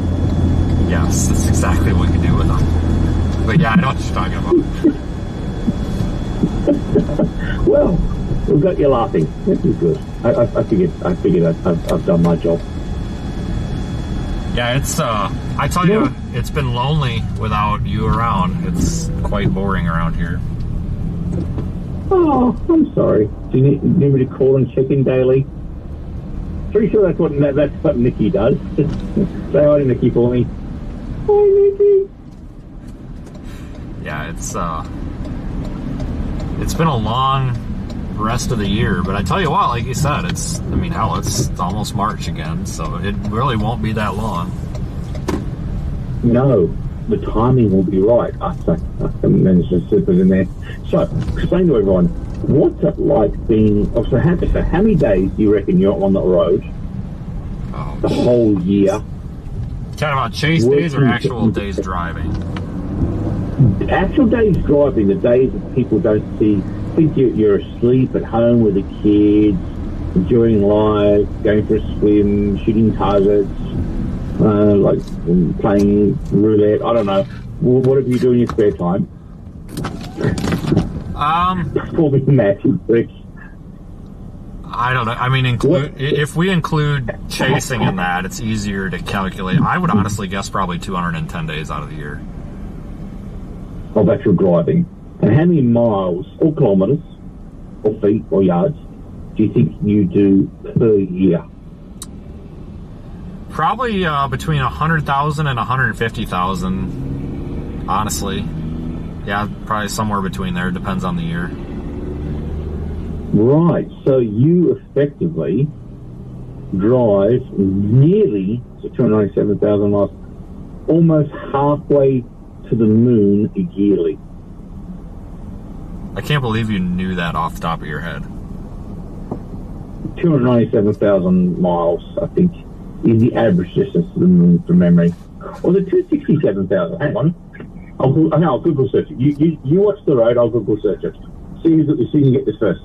Distance to the moon. No, 384,000. There's 238,000 miles. So yeah, so you're averaging halfway to the moon every single year. Yeah, that's a lot of driving. NASA will be proud. I present thy astronaut Waelti, space extraordinaire, adventurer. Yeah, maybe complainer of all things highways. Maybe Elon will let me go up in his rocket or something. Well, now that you're friends with Elon because he helped you with your Starlink problem once. Yeah, that made me feel important. I know, it was kind of funny. Hey, all these people are out there bragging about, oh, I got, new shoes today. I'm important. Like, yeah, well, screw you. I just had a conversation in my Twitter messages with Elon about how shitty his customer service was for a period of time and got an apology. So, man, I feel special. It's good catch up for you. Good job. That's good. Well, I hope the conversation's cheered you up and kept everyone entertained as we're driving down the road. Oh, trust me, It looked very snowy. Yeah, that tends to happen when it snows for some reason. I think it's very white. So tell me, from a meteorological standpoint, what causes snow? I don't know, something about, water droplets and ice and clouds. I mean, I'm not wrong. I tell you, the snow spores, or the lake effect is quite incredible how much snow falls. It looks cold and horrible. Yeah, it's not. I don't know how. It's not nice. I don't know how any storm chaser chases that without getting stuck. It looks quite dangerous, actually. If you get stuck, you freeze to death. Yeah, the goal is to not get stuck and freeze to death. Yeah, or have the fumes come back in the car. Because if your spot gets blocked and you get snowed in, you can't open your door, you kind of get stuck. And then you become like a icicle. Yeah. Yeah, you should make a special trip back to go icicle chasing. I don't think I'll be doing that. Yeah, it's like ice skating without on tyres. Yeah. It sounds like fun, but yeah. We're in summer here, so we're in peak summer. It's getting warm here. It's like topping out like 35 degrees, 40 degrees in some places, 43 in some places. That's pretty hot. And that's in centigrade, not Fahrenheit. That's in Fahrenheit, so so effectively, some places 100, 110, depending where you go. Sometimes more. We go Outback, 115. You know what? I just saw an Outback. I saw an Outback Steakhouse on the way up here, and it made me think about you and kangaroos. Well, here's the question. Since we last met up, have you been to an Outback Steakhouse to reminisce? No, actually, the last time that I was at an Outback Steakhouse was 2023 with you in Texas when that guy almost got into that knife fight in the parking lot. I don't remember that. There was we were in this Outback parking lot, and we were in it was the same day as the cactus incident, and there was this guy at the parking lot, you know, like one business over, and he was like screaming that he was going to stab some guy, and his girlfriend was begging him not to. Yeah, no, that wasn't Outback. That was one of those. That was like an American Best Value in hotel. He seemed a bit psychotic, but it wasn't in our car park. It was next car park across. Yeah, that was right after we took the cactus photos. So. Oh god, that was funny. That was funny. I can't believe that guy yelled at me for walking over there and taking a picture of the cactus. And I swear there was nothing more to it. I just walked over there. I'm like, oh, that's pretty. Took a picture, and the guy comes out running, yelling at me. I'm like, well, he's like, well, you can't do that. Who are you? I'm like, well, I'm a customer, and I like your cactus. Like, it's a compliment. Take it or leave it. Okay, now, let's break this down. There's one, I'm bored. Two, everyone else is probably bored. And three, you're driving on the road. We're trying to keep everyone entertained. Be one with the hotel manager for a second. Think like a hotel manager. Some strange person with a car with more antennas than the NSA comes up in your parking lot and just starts taking photos of a cactus. Would you be one, concerned, two, confused, or three? I can't think of three. Well, I probably all of the above, but I would not confront because it could be a lunatic or a psychopath. With more antennas. Yeah, you know. You should get like a badge. We should make you like a complimentary badge, like official cactus inspector. What are you doing? I'm inspecting cactuses. Do you need an ID? Yes. If this badge is cactus inspector. Just like a special badge that just for that. Well, you know, I am a Diamond member at Hilton, so I do have the little Hilton Honors Diamond Elite card, so I'll just show them that, you know. Did you ever get an apology from Hilton from that, just the way you're treated about the cactus inspection? No, we did. No, but I did complain about the shower drain not draining, and they comped me the night for that, but not for the incident. Oh, I tell you what, Hilton, oh my God, remember that Rifle, Colorado? Hilton, yes. The one that took 3 months of work on that one. Oh my God, the fraudulent activity on that one They said, oh, the room was comped because the entire reservation system completely failed. Couldn't check me in. Ended up sleeping, like they gave me a pillow to sleep in the breakfast area. Oh yeah. Couldn't even tell me if we're going to check in. It was just we had 2 rooms booked there, and we couldn't get in. The reservation system failed. Took over an hour. They fixed it eventually, but by the time I was absolutely brain dead. And they said to fix it. They said, yeah, both rooms are comped. We're so sorry. We're all done, all fixed. And guess what? They didn't. They charged the credit card and didn't tell us. Yeah, I remember that. And the amount of work to get it fixed. So imagine this. Say that they've screwed up. They know they've screwed up. They've said sorry. They said it's all fixed. Nothing you need to worry about. And then they just went and did it anyway, thinking we wouldn't notice. Sounds about right. I mean, honestly. Yeah, it was good. And this is an interesting one. Lawton, Oklahoma. The hill from there screwed up.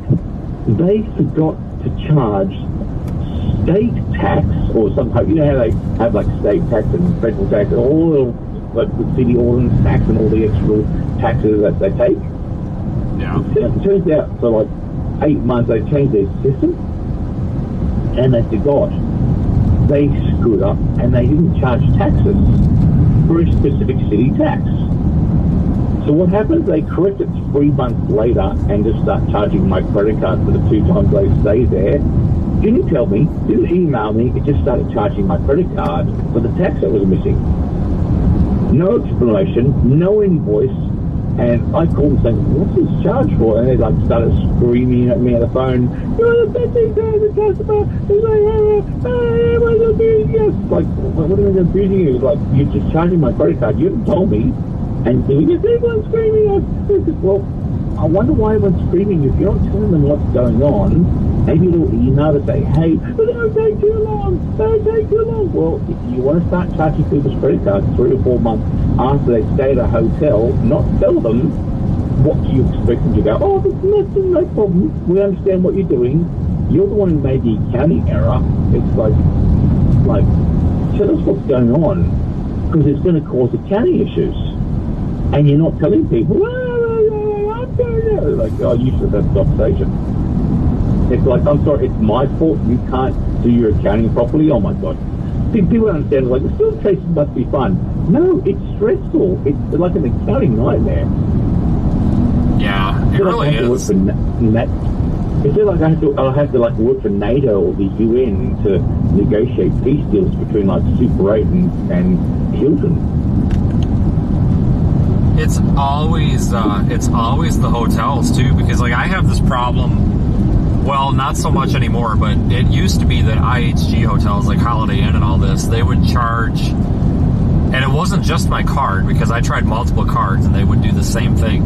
You know, they would authorize for the charge, which is fine, and then you would show up and then they would charge the card, but it was really, really frequent that they would create a new charge and then they would never take off the pending charge. And I would have probably on average, if I stayed at 20 hotels in a month, at least 2 or 3 of them had this problem, which is kind of ridiculous because you don't know you have that problem. So I would have to go back in the statement every freaking month and verify that there weren't any duplicates. That's really hard to tell if there's duplicates, because sometimes the hotel doesn't charge you till the next day, and the date gets changed, so it's like, or the name of the merchant doesn't just say Holiday Inn Madison, Wisconsin. It just says like Holiday Inn Hotel, and then you gotta figure out where that was. And holy crap, what like 011344, yeah. Yeah, what a nightmare. But they fixed a lot of that, I guess. But that's actually how I got diamond status at IHG. They checked me in South Carolina in October, and even though I checked out, they kept trying to charge my card every single day for a new day, and I'm like, what the hell? So after a couple of days after I found this out, I called them. I'm like, stop charging me. I'm not at your hotel anymore. And they're like, we're not charging you. So I fought with them, and they're like, yeah, we're not charging you. I'm like, yes, you are. And every single day at 8 o'clock in the morning, you've been charging my card. So I called I called the bank and got a new card issued, and that stopped that. Well, apparently in late December, of 2 years ago, they decided to finally like check me out of the hotel and settle the account or whatever. And I ended up with I ended up with like 100 nights, and I got all the points for all. I ended up with like millions of points, and I ended up with diamond status. So I contacted customer support. I'm like, look, this is what happened. You gave me the points. You gave me the status. I'm not giving them back, but I want to make sure that this issue is corrected, because I feel like as big a pain as it was, I deserve my 2 million points or whatever. And they're like, oh yeah, those are yours to keep. It was our screw up. So that's how I got diamond there, even though I only stayed like one night. Yeah, and I get a pillow to sleep in a lobby. I haven't seen comments yet, but they're probably fixing themselves laughing. I get to sleep in a lobby, couldn't check into a hotel I paid for, no ETA or anything, and like I have to go fight to like 100,000 points when it should have been closer to 1 million. The screw ups. Like, a mistake's one thing. It's like, hey, the room's not, it's fixed. Like, I would have preferred to just pay for the room and slept. But when fraud, like when there's fraud with intent to defraud, like I don't use the word fraud rarely. This wasn't a mistake. They knew what they were doing. Oh yeah. Yeah, they had to, because they had to initiate. There was an intent to defraud. Yeah, we wouldn't catch them. These hotels are hard to deal with, you know, and it's. I have the best experiences with Hilton, but I tell you what, the Hilton prices, you remember how they were expensive at the end of last year? They have not come back down. They are still $50 to $60 more than like a Holiday Inn on average out here. I don't know what's going on with them. The only thing is, look, you're not going to get bed bugs. For the most part, they're clean, but the breakfast is finished at 10. And sleep for me is so critically important, especially the hours we do on the road. And fatigue management is so critical. So that's why, and that way you can get a good breakfast until at least 10. Unless, of course, some Hilton systems start taking things away from you and closing. Don't you love when they start closing at 9:45? Oh yeah, I remember several interactions with that.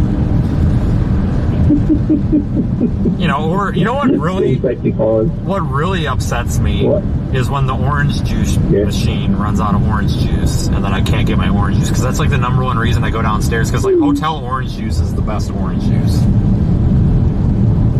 Yeah, I'm sure it's really good shit too.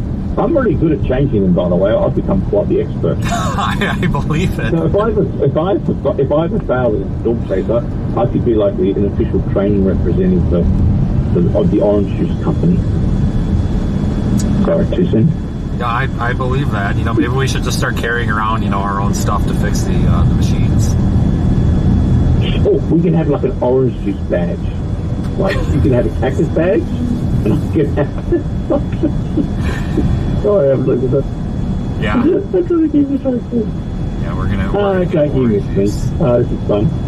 I feel like I'm having a storm chasing out right now, but I'm in bed. I'm comfy. I'm all like tucked in, you know, like wintry nights for the summer, and I'm comfy. You have to like drive down a highway, and I'm just like and my checkout time is like, well, I don't have a checkout time. I can just stay here. I'm comfy. I'm looking for I'm waiting for the next storm system to come across. Did my New Year's Eve event. We did some stuff with St. John Ambers, which is good. No one looked after everyone. That was fun. And had a great team, and I'm just resting up from that. That was a big type day. And so I'm resting up from that, and I'm getting ready for the next storm chase, where I'll be chasing regionally somewhere. Don't know where yet, so just watching for the next system to come across. So chasing through the outback, wrangling dangerous snakes. Oh, I knew you'd be proud of me, by the way. Now, for your viewers that are scared of spiders, you might want to just block your ears for a minute. We had one of our portable toilets that the council allocated to us. It was something called a huntsman spider. Same spider they use to remove arachnophobia. So they use small ones. And one of our members came up to me, because I was team leader, God help me. There's a massive spider in the bathroom. And I was thinking, how big? It's like big. I was thinking, oh God. And I'm not really a spider person. But being team leader, of course, I had to be brave. Put on a surgical glove like that was going to help, because this thing could have ripped my head off. Got like a little bluey, you know, something you put down over a pillow when someone drools. And I killed it. because like I wasn't going to listen to the signal just jump in my face and like rip my face off like alien. It was a good 6 inches, good 6 inches across.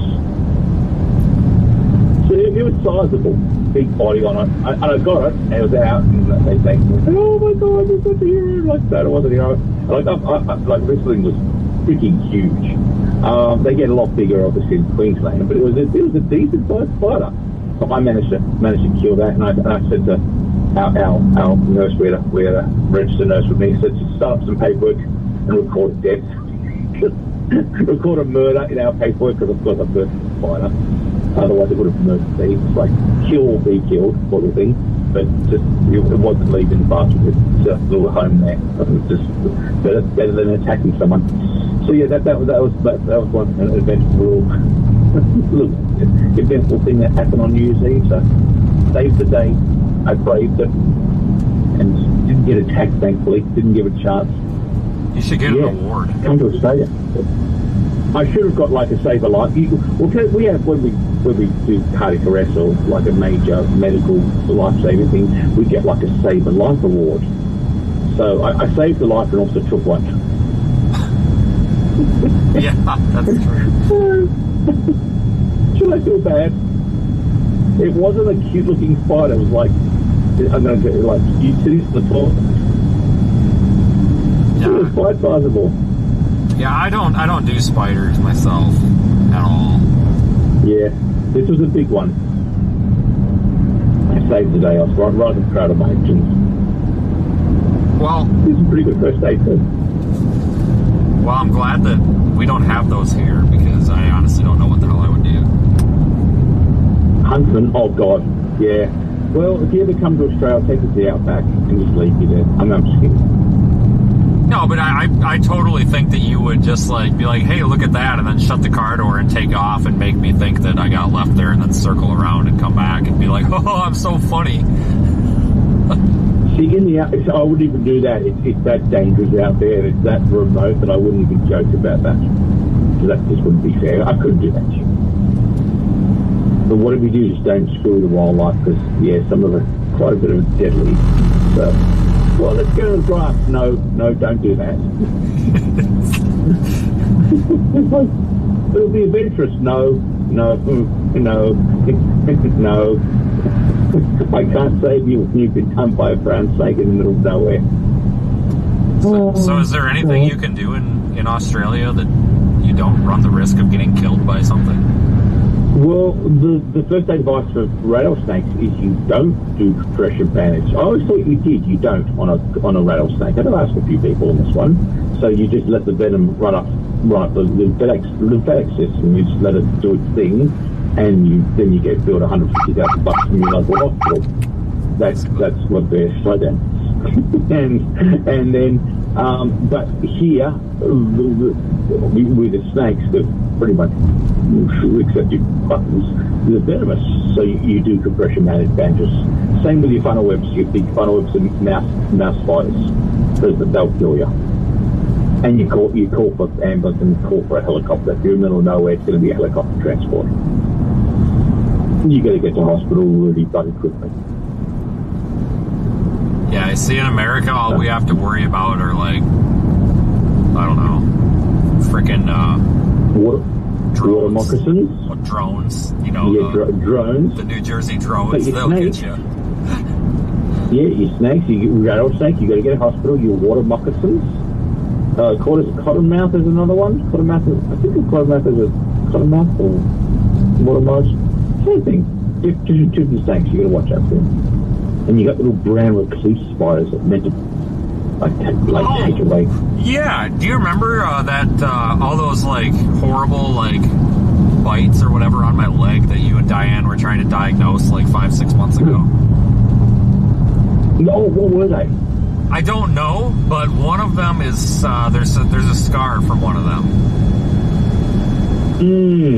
And I would say possibly a brown recluse bite. That's what I'm thinking, because I actually I took a picture like a day later and put it into ChatGPT and was like, hey, what the hell is this? And ChatGPT is like, it is 83% likely a brown recluse spider. And they're like, oh, there's also a 5% chance it's a biting fly. I'm like, yeah, it's not a fly.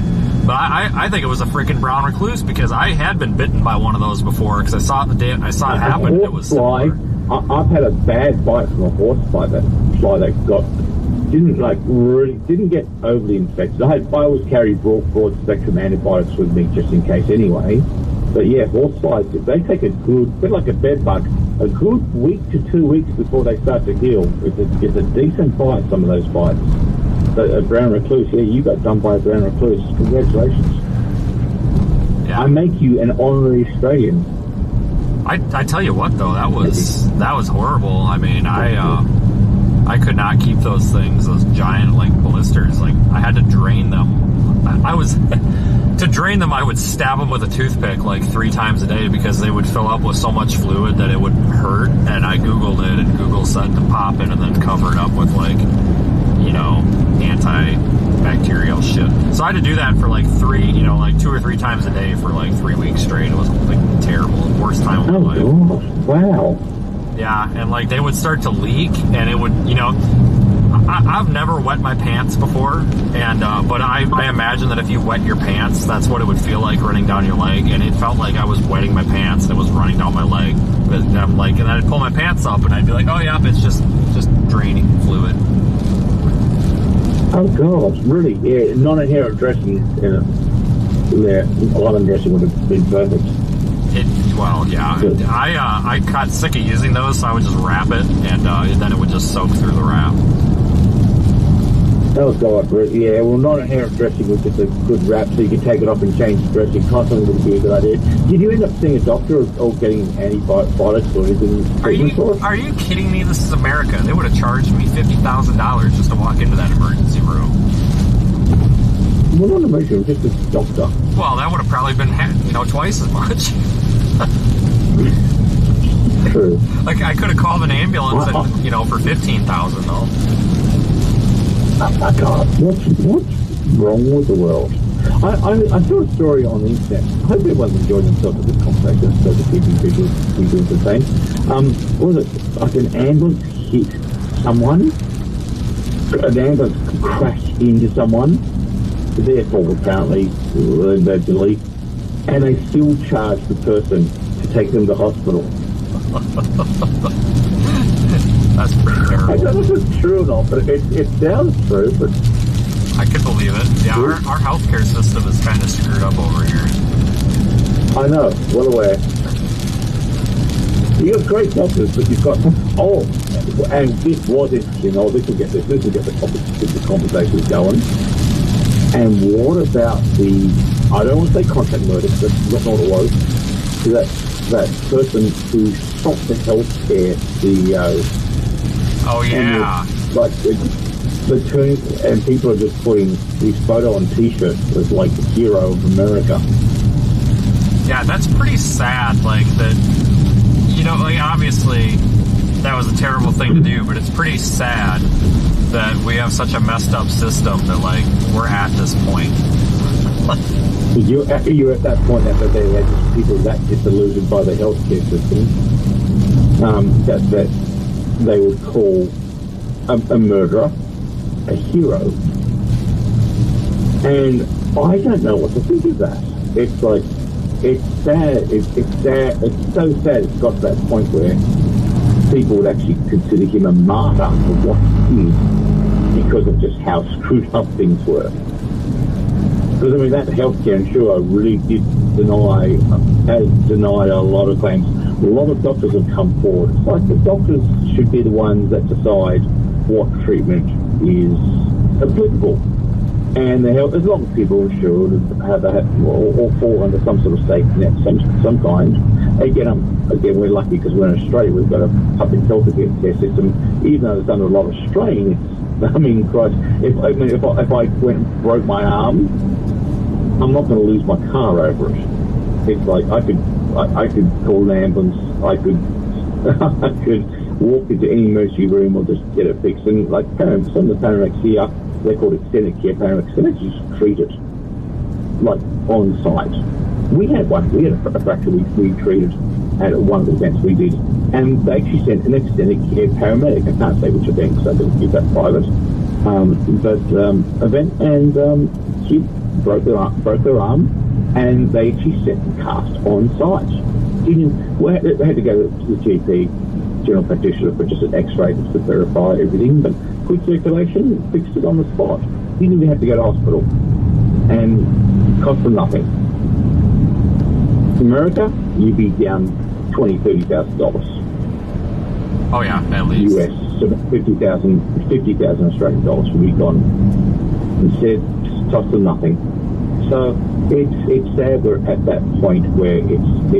I understand they've got to obviously make money or feed themselves, but when it's just the healthcare system is that so far for profit, the doctors should be making the decisions what healthcare is required for specialist care, and not have insurance company go, no. When a doctor says this is what the person needs, and they had paid their money for cover to be insured, and then they rejected it, though the doctor says this is the treatment they require, and the doctors have come forward and said this is what that insurer did. So it's all types of insurance here too. Even car insurance is that way. I mean, they look for absolutely any possible way to deny your claim, even if you're not at fault. Like that accident where that moron rear-ended like 7 cars at 70 miles an hour in broad daylight. She hit all those cars and wrecked all those cars, and for all of us who were clearly not at fault, we had to fight and fight and fight. One of the guys involved did not get paid for like 3 months. I mean, it was just, it's just like, I understand sometimes there's conflict and everything, but when you get these very obvious scenarios, like whether it's health insurance or car insurance, like it doesn't matter. I mean, they still look for any reason to not pay you. Like for me, the reason that they took so long is because they're like, well, the insurance appraiser or whatever that looked at your vehicle deemed it was a total loss because the airbags went off. And I'm like, okay, well then pay me. And they're like, okay, well we went to go pick up the truck and the truck wasn't there. I'm like, I know, the truck is in my driveway. And they're like, how did you drive it home from South Dakota with the airbags gone off? Like, the airbags did not go off. I don't know how many times I have to tell you that. And they're like, oh, well, the insurance guy says they did. I'm like, well, they didn't. I drove it home. Like, I'm like, oh my God. I was a smartass. I was like, well, do you want me to go out and look? Because unless they went off last night in my driveway, then they didn't go off. And then they're like, oh, okay. Yeah, then I guess they're like, okay, well, I guess we'll fix it. So then they fix it, but, it took 6 weeks to get to that point. But I'm like, so you went to go pick up my truck, and then you were going to supposedly write me a check for it. But the tow truck you sent to go get my truck, you sent them to South Dakota knowing that it was at my house in Wisconsin. And then you tell me that the airbags went off when they didn't, and the guy that looked at the truck was inside of my truck, so he knew they didn't. I'm just like, you've got to be kidding me. I've come to a realization that healthcare providers and insurance companies have extra financial interest in hair dye products. Hair dye products? Because the grey hair causes them the stress of dealing with their customers, that they deny these claims just so people get grey hair, so they buy hair dye to make themselves look good again. It is definitely possible. Everyone gets exactly. So everyone gets grey hair dealing with the process of being screwed over. And every now and then, you've got to be careful because someone's going to fight back. Oh, that happened, didn't it? So, sorry. Timing off. Well, no, actually it wasn't. That's the thing. It was good timing. That's why it worked.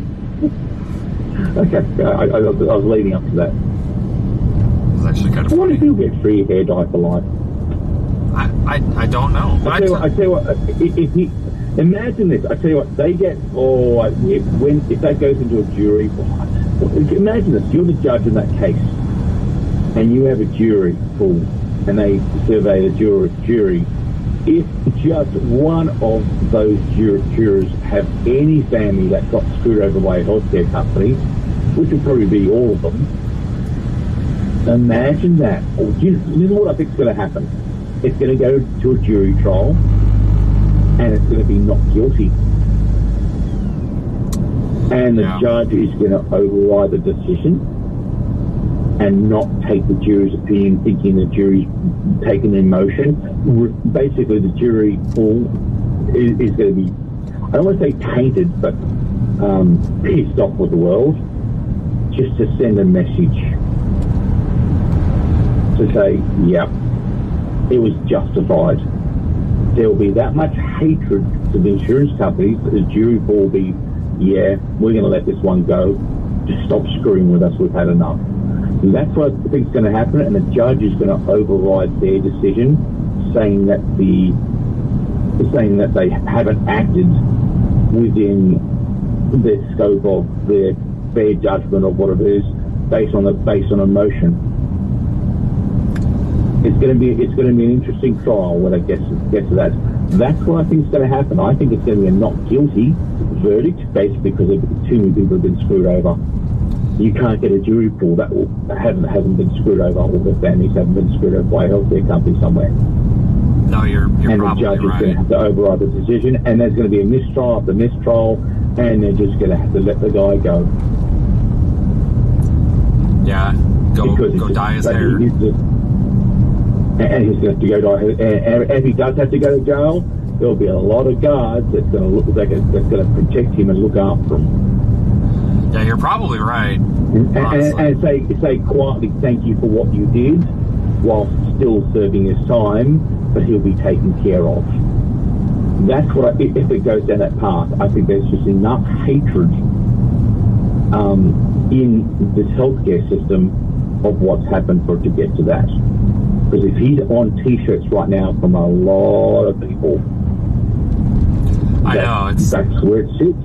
I'm not saying it's right. It's wrong what he did. This person still their family. He was running a company. He was acting on the behalf of shareholders. But it is that disjointed a system that people are accepting it as being a good thing. And it wasn't a good thing, but to the company, maybe it was justified. To the person, no. The person was a family, his father. To the company, well, look what the public are already doing. Even the doctors have turned on the company. Doctors have said these guys are screwed. Why did you pull out of this one? Yeah, I know. Your thoughts? No, you're probably right. I mean, how do you think it's going to play out? Well, I don't know how you can even assemble a jury, because the problem is, even if they've ever been associated, even if they've had insurance through that company before ever, which is probably a lot of people, that they're out.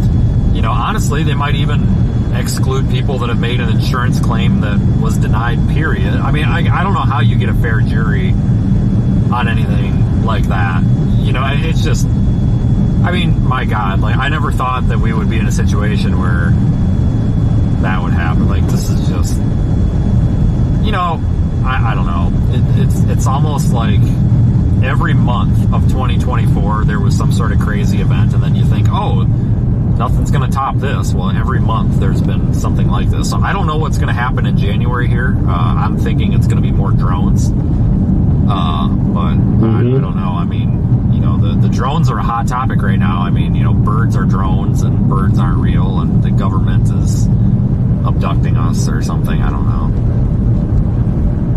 Airplanes, We do get, in the groups of events in Australia, stuff I see all over the world, a lot of people, obviously conspiracy theorists, thinking the government's creating the weather. And when I'm bored, sometimes I reply, probably not such a good idea, but I do. And I go, fantastic, we have, I did this reply the other day, and I said, yeah, you call 1-800-WEATHER and just ask where you want rain. Now, and I said, it is the government, so that, I mean, it may not happen right away, but I guarantee it will happen eventually. This is true. Eventually rain's going to fall where they want. They think the government's, okay, too soon? Yeah, I thought that was funny. I might be a bit slow, but just be patient. The government will deliver. And I thought that was a good line. I was bored. I'm thinking, why not? It was Christmas. I have a running joke with everybody that I have a direct line to the White House to control the weather, so I just call them up. And what's everyone's reaction when that happens? Well, I had a bunch of people in the chat maybe about 8 months ago that said that that were flat Earth people and were literally not joking, but were very serious, telling me that the weather is fake because it's not possible because the Earth is flat and we can't have wind and all this crap. And I don't know, something about the sun is actually a lamp put there by the government. I don't know, but anyway, I told him, like, yeah, I know all about. I'm like, I know all about it. All I got to do is pick up the phone and dial the 800 number, and I get in touch with the freaking White House, and I tell them to put a tornado in Kansas, and they pop a tornado right there. So, blame me for all the weather disasters. And no joke, somebody's, like, one of the little flat Earth people thought that I was, like, on their side, and then I had to break their heart. I was like, no, the Earth isn't flat, it's freaking round, and then we booted them out. Oh, God. It was pretty funny, though. I mean, we had them going. So funny. Yeah, it was pretty funny. But yeah, I did tell you about the Wichita Falls Home Depot story, didn't I? Yes. I'm sure. I'm sure I told you, but I'm not sure if I would have told the story before in your live stream. Is this the one where you told the lady about something about VHF interference and you rattle all this off? She turned out to be like an RF engineer. Would you like me to tell the story again so the new viewers? That's kind of a broken record, but I'll say okay. So I go into Home Depot, and being the Australian I am, I'm in Texas, and I said, look, I need to buy some lead. The government is stealing my ideas. I kid you not, that's what I said. And the gentleman said, lead's this way, sir. I didn't think they'd actually answer me, but they did. So I get to the lead aisle, I'm looking around, this lady comes up to me and goes, can I help you, sir? And I said, oh, it's complicated. She said, try me.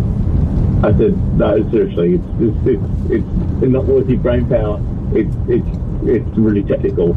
She said, try me. Okay.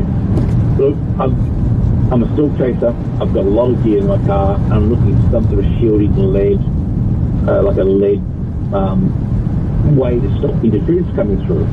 She says that lead's the wrong product. You're looking for aluminum, or as you call it, aluminium, because you're obviously Australian. And I'm going, okay, what the hell? I'm in Home Depot. She would have been in her late 50s. I'm going, hang on. She knows that lead's the wrong product, and I have to use aluminium. Hang on, I'm in Home Depot in that how-to section of construction. I'm going, and she says, well, what exactly is your issue? And I told her I have a computer, I use amateur radio. She said, well, what frequencies? At this point I'm saying, who is this person? Which is Apples. Brilliant person. I said, amateur radio, what, 2 meter, 70 centimeter? Both. Goes, okay, might be a harmonic. And I'm going, at this point I'm going, okay, you are, you're like, I need details at this point. No, she says, I used to be an RF engineer for NASA. A radio frequency engineer for NASA. She said, okay, this is interesting. At this point she's in her element. Lots of arts for 2x4 and probably couldn't work out how to put now on a piece of wood. She's now solving complex RF issues and harmonic issues coming across, knocking out computer systems and capture cards. I said, this is what happens when I'm talking to on a Skywalk frequency on an amateur net at certain powers of RF. Said, what power? I said, look, most times 10 watts, because if on an emergency I can go higher, obviously. Guess what? Because the emergency constant's fine. Guess what happens is if I go up to 35 watts, it will throw off on 2 meter frequency, 144, 148 megahertz. It will throw off and knock out the capture card. Guess but 70 centimeters, like 440, 450 megahertz, not an issue. She said it could be a harmonic. I said, I think, because if it's a capture card working, if it's near your Wi-Fi frequencies, it could be working at such a frequency where it's not a 144 megahertz issue, but the harmonic might be at, say, 2.2 gigahertz, and it's just a harmonic of that frequency. Goes, look, lead shielding won't help you at all. Goes, are you cable shielded back and forth between the capture card? I said, yes, but because you're running RF ferrite cores on them? Because I am. Because oh, good, that's a start. Because the issue could be the capture computer itself. What type of computer? Dell? Because they're pretty well shielded.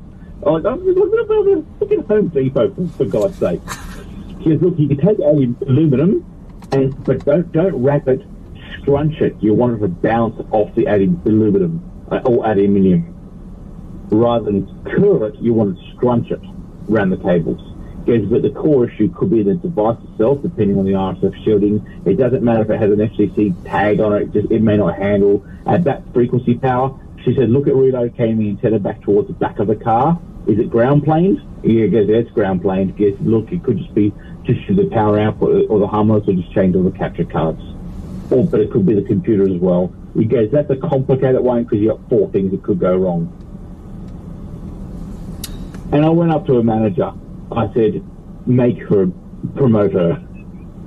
I never fixed the issue, but I still couldn't believe I found an RF engineer in NASA in Home Depot. How's that for a story? You know, I can't believe that. I mean, usually when you walk in there, you ask them for black paint and they point you to the screwdriver section.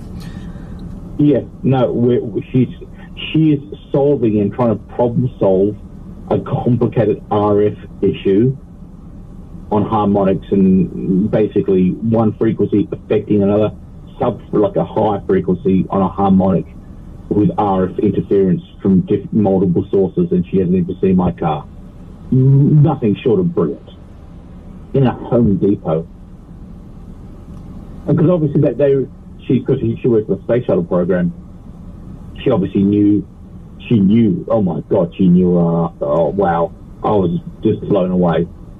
But it's sad that someone of that skill had to go get a job at Home Depot, that she didn't have a pension fund or the funds to just retire after such an amazing career, and she had to go get a job at Home Depot. A lovely, lovely lady in Wichita Falls, highly talented, highly skilled, and a great help because it helped me think about other things, which eventually fixed the problem. I changed computers and capture cards and went to STI instead of composite, line bolt composite. So this is a bit complicated on your capture cards. You've had these issues, didn't you, on your setup with the Armaturia? Yeah, actually, pretty much anything below 445 megahertz will cut out the roof camera. It just overwhelms it, just loses connection, and really.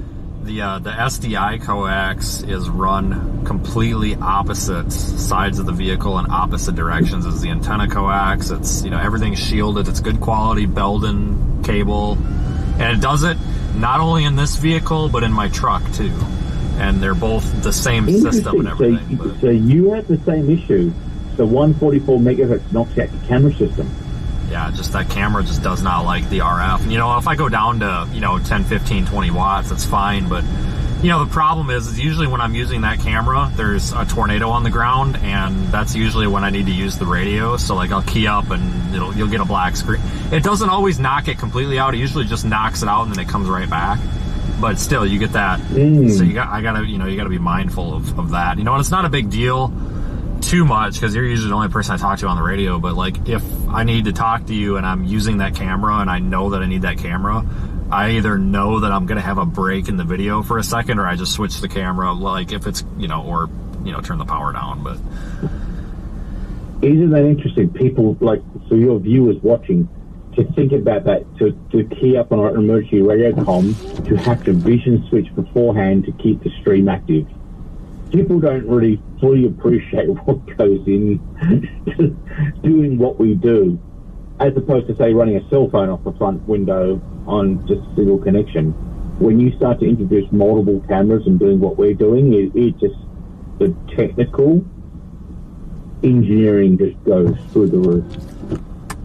Yeah, and it's weird because it's weird. You know, I thought it was getting RF maybe somehow through like a ground loop or something. So I actually powered the camera 100%. Well, I powered the camera and the all the audio video stuff on a separate battery and unhooked it from the car just to test it, and it still does it. So it's not coming back through the power system. It's got to be that camera just doesn't like RF.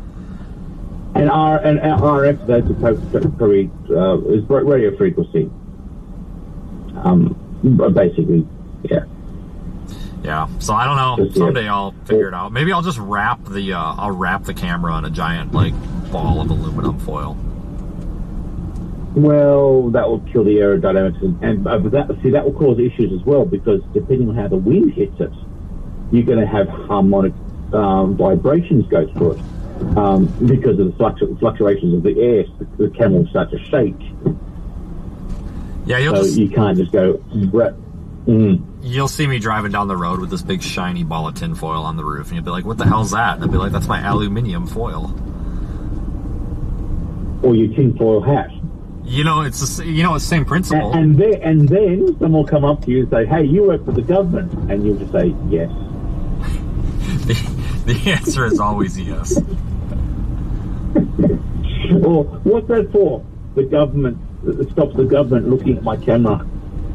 Oh my God, we've come full circle. Yeah, it's yeah, it's so the drone can't detect it. Oh gosh, this is too funny. This is past the time. So what do? You're getting in position for a snow chase tomorrow? What's the plan? Well, this is not the big event that it looked like, so this might be it tonight, or there might be tomorrow, but it looks like on like Monday there's severe weather down in Texas again, so that might be the next big thing. I heard you talk about that, but that's a drive. Well, yeah, at least there's time to do it. The problem is, like, there's going to be more snow, like, farther east in New York, but, I mean, hell, you drive 4 hours to get there, and now you're talking, you know, you've got to do 3 days of driving in 2 days, and that doesn't compute. No, I'd rather see you alive for March, April. Yeah, well, I'm trying. I gotta watch out. I gotta watch out for these like brown recluse spiders that are trying to kill me, but I'm doing my best. Well, I'm glad your leg wasn't amputated. That would have sucked. No, wouldn't have. You would have had the greatest time in the world for that. You would have called me Stumpy, and I'd have every time I would answer the phone. Hey, you actually are right. I would have called you Stumpy. Hey, Stumpy. Or no, because remember, Australians like to abbreviate everything. I'd call you just Stumps. What? Is that wrong? No, I would have. I wouldn't have even cared. I feel like if I ever get to the point where my leg has to get chopped off, I just have to go with it. You know. We'll get you like a nice little pretty wheelchair, get some antennas on it, get a camera mount. Do you remember the wheelchair with the red ivy pole? Sorry, was that wrong? Oh no, nothing's off limits here. Okay, what's the thing about the ivy pole? Well, it was you, me, and Diane. We were pulled over somewhere on the side of the road. It's when that farmer yelled at me because he thought I wasn't allowed to park on his road, and we were on the radio with Brady. Nebraska, north of McCook. I know we were. Yeah, it was a bust, and the red ivy pole with the crispy, crunchy chicken. Or something. I don't know. The chat remembers. I don't remember the full story, but... Oh, that's right. No, that's right. You went live like an hour before, like, anything even happened. That was funny. Oh, yeah. That was something. I felt bad for Diane because she had to put up with it. Yeah. Yeah. It was fun. I found it fun. It was good fun. Yeah. When you started live... I remember random people started coming up to us, biggest mistake of their life. Oh, what's happening here? We just start interviewing them, and they're like, "Oh, we're live." And they just freeze up. They just don't know what to say. Oh my God, that was. I just started asking them complicated life questions. That if 18 newtons of force is required to move a 2.3 ton I'm making this up now, but it's just like some geometry question. I don't know, like whatever the hell I came up with.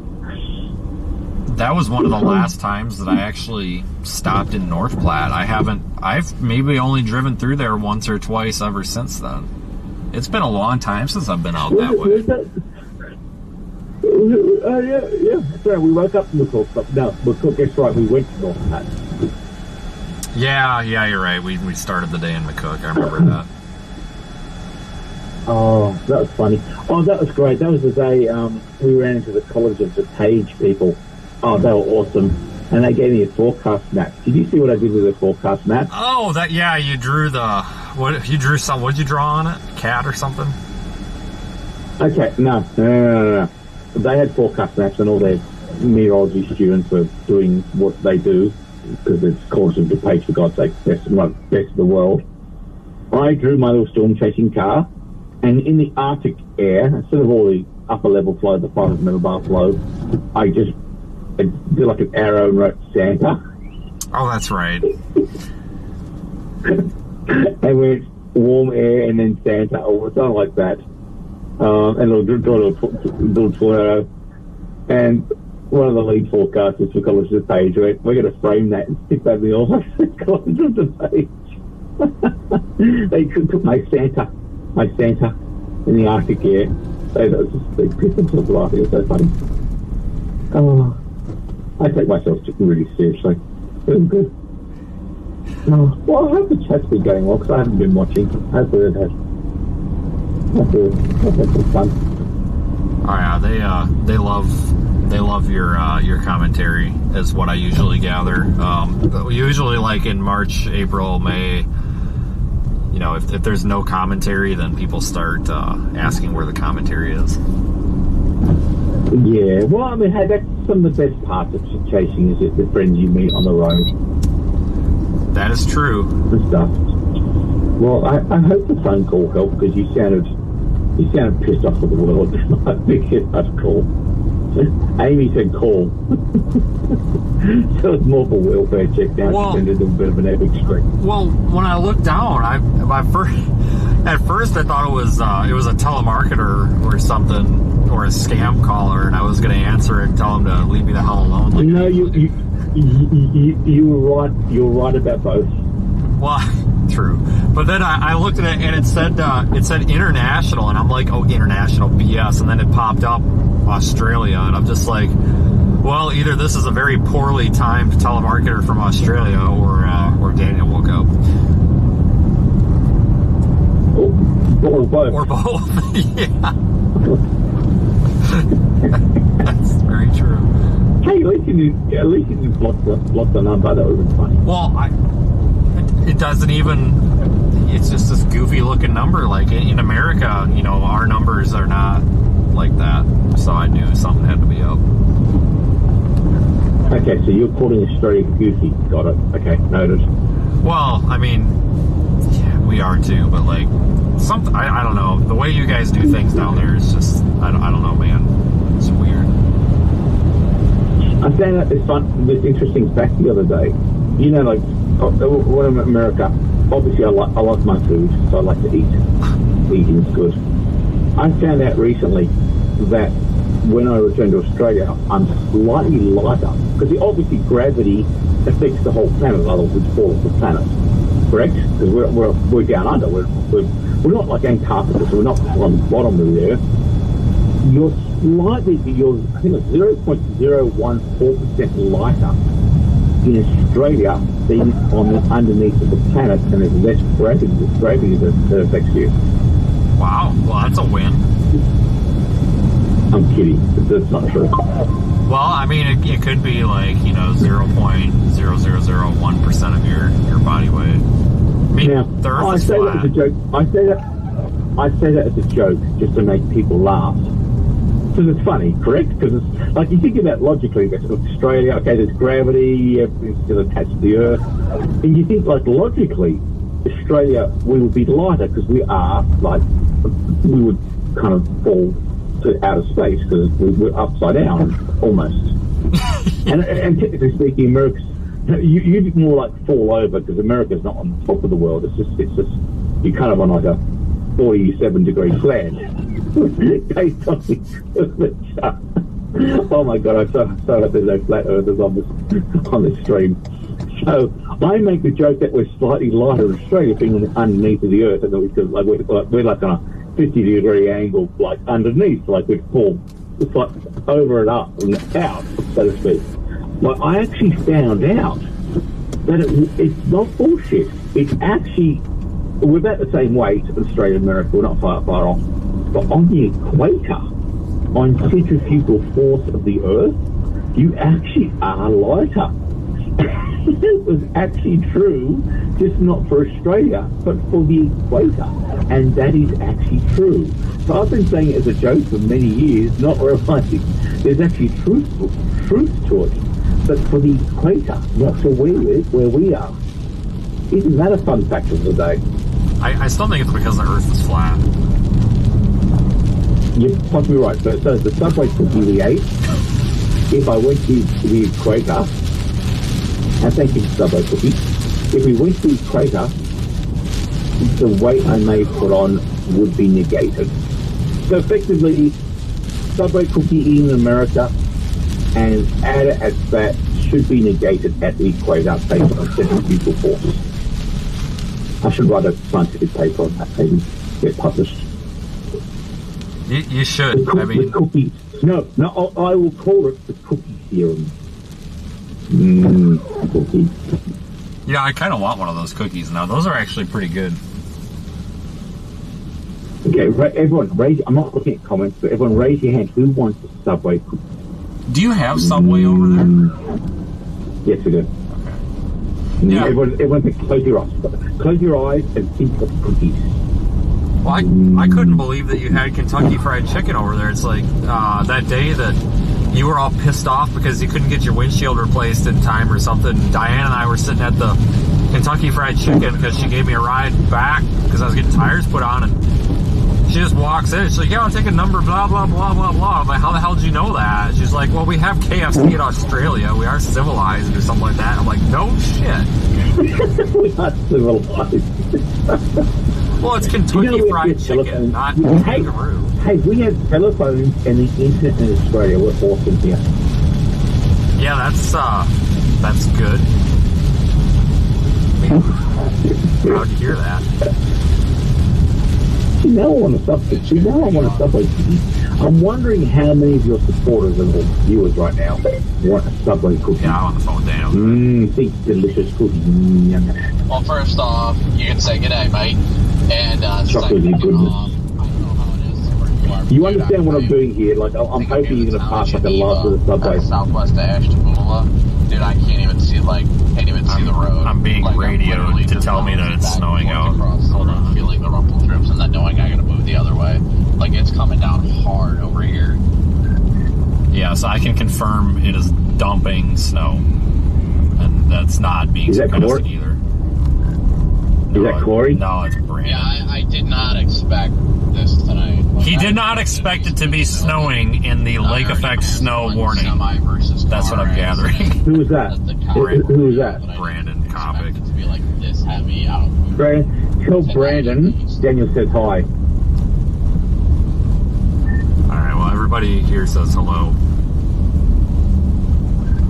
He knows I'm on the phone with you because while you were telling that story, I muted the mic and told him I was on the phone with you. Be safe. Let me know if you need anything. I'm not far from the state line right now, but I'm going to continue east for the time being. I looked at models. I'm still not sure if I'm going to end up in... I'm leaning more towards going to Syracuse, but I haven't made any firm decisions. Corey got on the road, too. Corey's ways behind us, but he actually is coming out. He told me earlier he was thinking about skipping it, but he's coming out. Okay, well, it actually is dumping snow, and it's actually pretty bad on 90, so good luck. I'll be tooling around for a while. But anyway, yeah, it is. I can confirm it is snowing. I'll give you a shout if I see anything when I'm nearby you. If somebody gets stuck or something like that. So Corey's a ways behind me, and Connor's only about 10 minutes behind you. It doesn't have any lights, so that doesn't do any good. What? I don't know. Okay, can you tell him to be careful when he crosses the state line you got pulled over and fined $31.50 for throwing cheese out the window. Oh, that's actually a good idea. Oh shit, it's not. Hold on.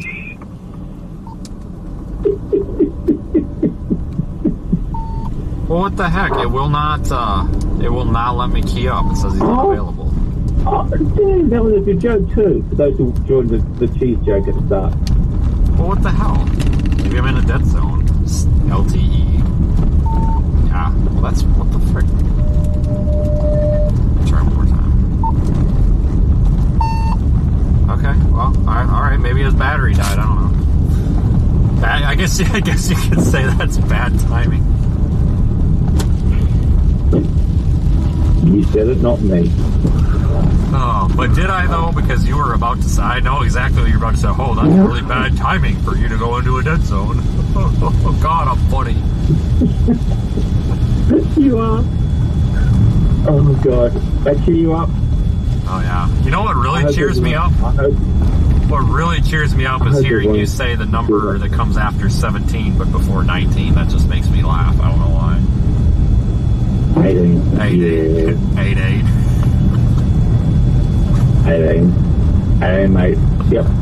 Good day, mate. You want a crocodile with that kangaroo? You know what? Your Australian accent is getting a little bit better. It still sucks, but it's getting a little bit better. That's pretty terrible. It sounds more like a southern Alabama accent than anything, but I'm trying. No, you're actually putting some effort into it.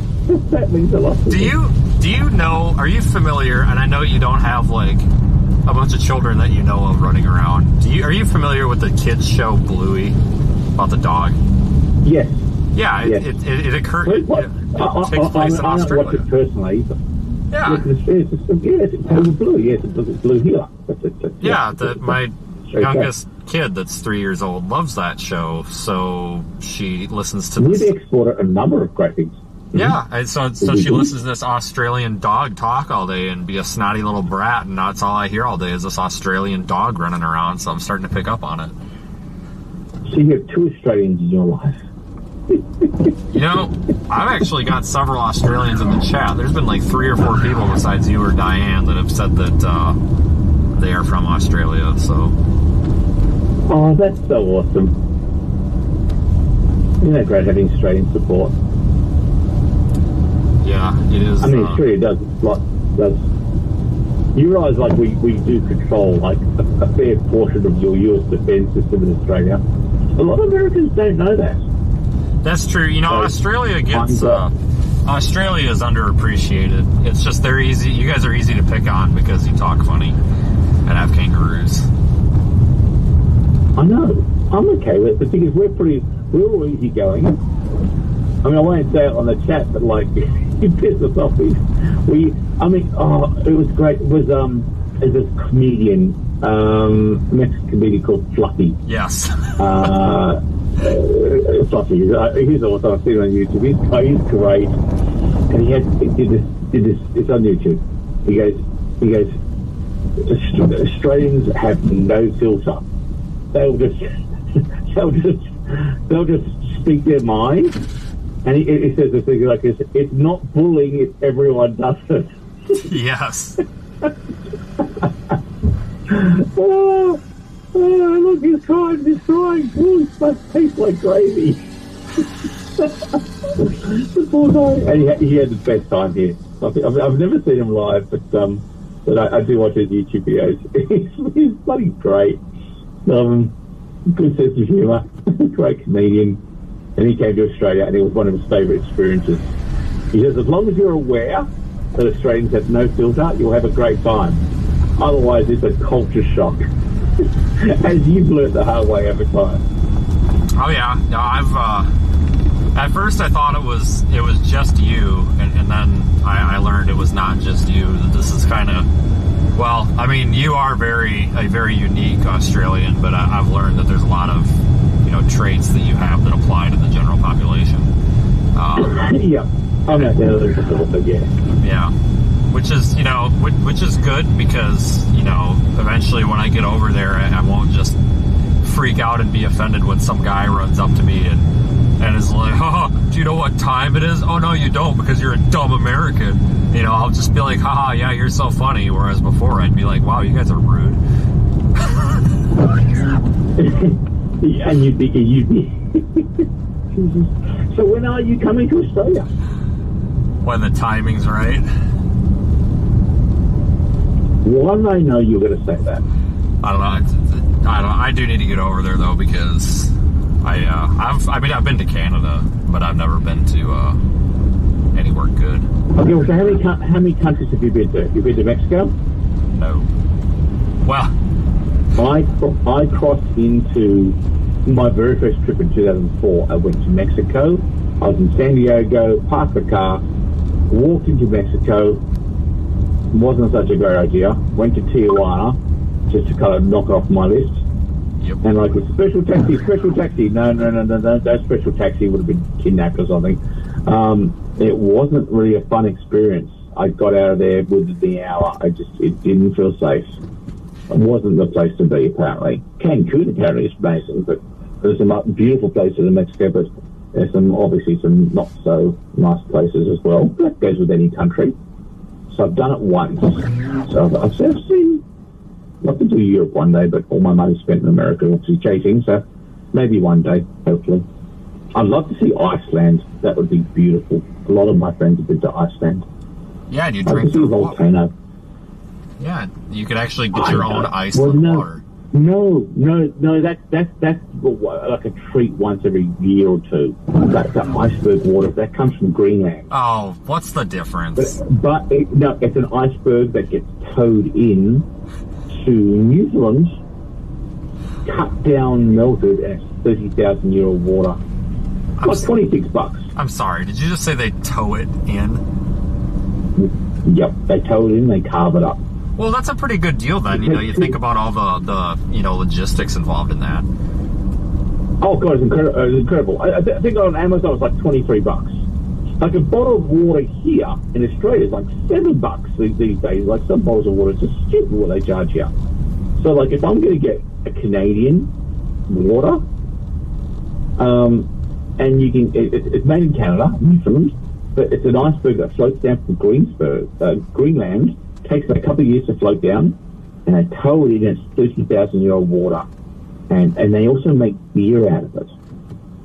And that's called iceberg beer. It's like $6 a beer, but you can't get it anywhere besides Newfoundland. And I've been there once, and it is amazing. Yeah, I have never experienced anything really anywhere. I mean, just besides the routine. Oh, I guess I'll go to Canada for a storm today, and then you leave. And Canada is basically just United States with kilometers. So, I mean, Canada's lovely. Good question. Canada's beautiful, great, beautiful people as well. But question: how many states have you travelled? I think the only states that I'm missing are, Alaska and Hawaii, obviously, and then really Oregon, okay. Oregon, Washington, and Nevada. I haven't been to those, and then I think like Maine, Vermont, and like Rhode Island. I think I'm missing those, but otherwise, I think all the other ones I've been to. Right. Only thing I'm missing is Alaska. Never been. Yeah, I would like to go to Alaska at some point. My problem is it's just like, Alaska is beautiful. Right. It's like I don't even know where the hell to start, because it's almost like going to a whole other country. I mean, there's like so. Well, it's like there's only one place to start at the airport. You can't fly really Anchorage, Alaska. You start there. You got to watch out for news. You know what? To go. You're right. I'm gonna go to the airport to start. I never would have thought about starting at the airport. Sorry, was that too obvious? I wasn't trying to be a smart ass. Typically, like, you jump in a plane, you're not going to walk there. It takes like 5 days to drive there from Vancouver or Seattle. It would actually be really interesting to drive there. My only concern would be that's a long freaking way to go and then have car problems and be stuck in Canada getting your car fixed in the middle of nowhere for 6 months, I would like to see Russia from Alaska. Maybe I'll rent a car and then just drive right through Canada, and if it breaks down, I'll just call Enterprise or Avis and be like, "Hey, come get your car." Somebody sat on it. You can do that. You can do that, but it's a 5 days of driving each way just to get to Anchorage. I've looked at it. It's a drive. You can rent it out of Seattle or Vancouver, and the insurance is covered for both. You need to get up there.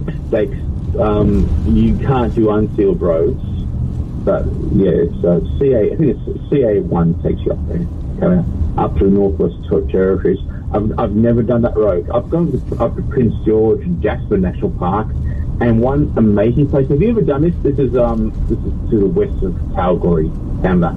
Have you ever done the Columbia Icefall Parkway? No, never heard of it.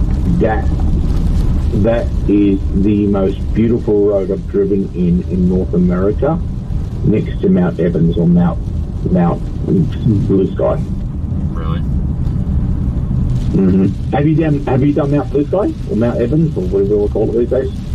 No, I couldn't even tell you what state Colorado. those are in. Really?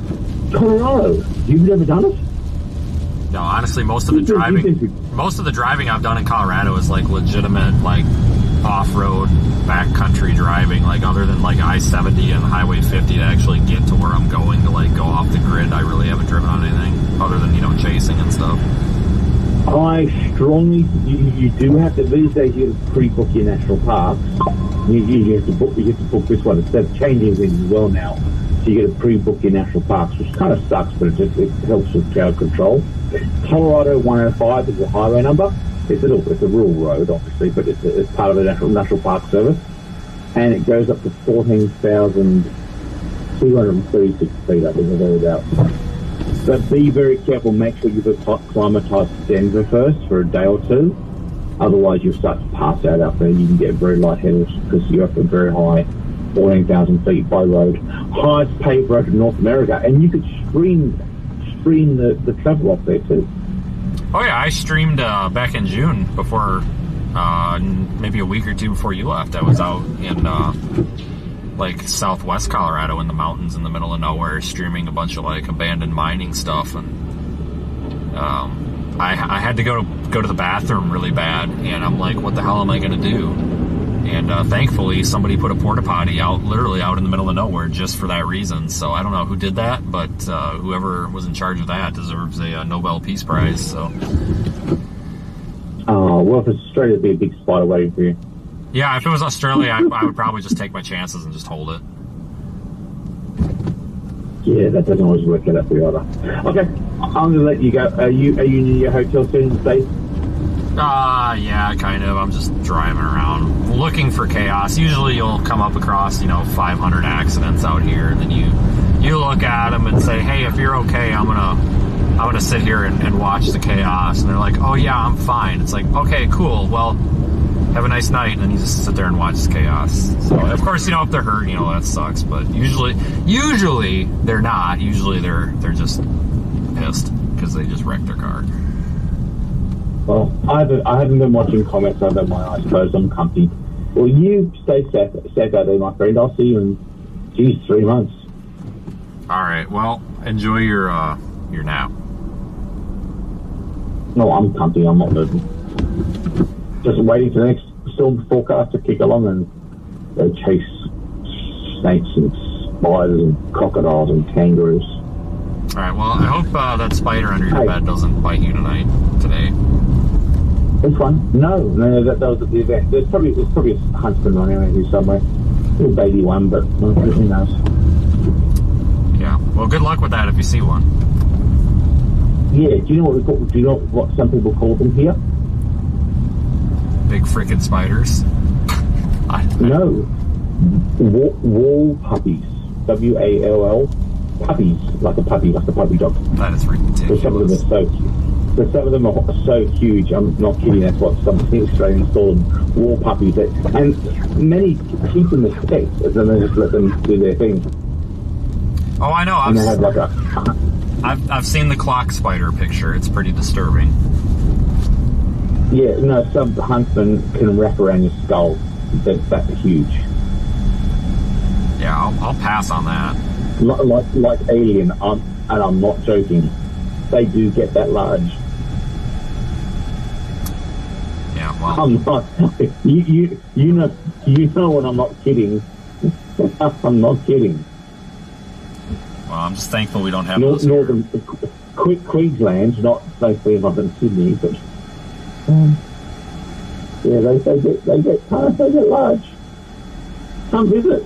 It's great here. I'll just wear my tinfoil hat so that nothing bites my head. No government surveillance on the wheel. Yeah, Jessica's going to help. Okay, goodbye, all fellow Patreon people. Donate money. Keep Vince alive and happy. Keep them entertained and loved. All right, well, have a good night. Nice to talk to you. I'm sure I'll catch you before you show up, but I will see you when you're back. Yeah, it's nearly 1 p.m. tomorrow. We're still ahead of you. All right, well. And just one last message. Tomorrow is going to be awesome. Good. Well, I hope that the rest of tomorrow is awesome. So. Yeah. So too soon. It's never too soon. My timing's off. Oh my God. Okay. Good night. See ya.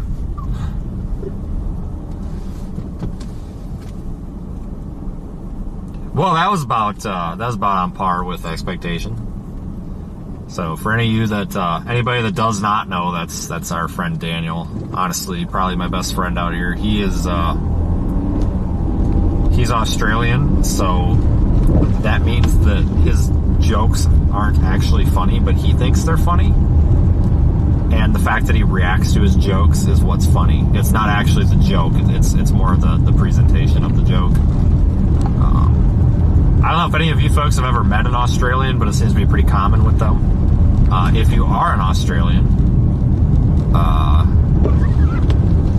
well, you're welcome here too, so how about that? Australia is just easy to pick on because they use like kilometers and millimeters and stuff. Yeah, kangaroos. I really don't want to run these people over, but god dang it, they don't get out of the freaking street here. So we're just cruising around downtown Erie, looking for trouble, I guess. Looks like it's a cluster down here.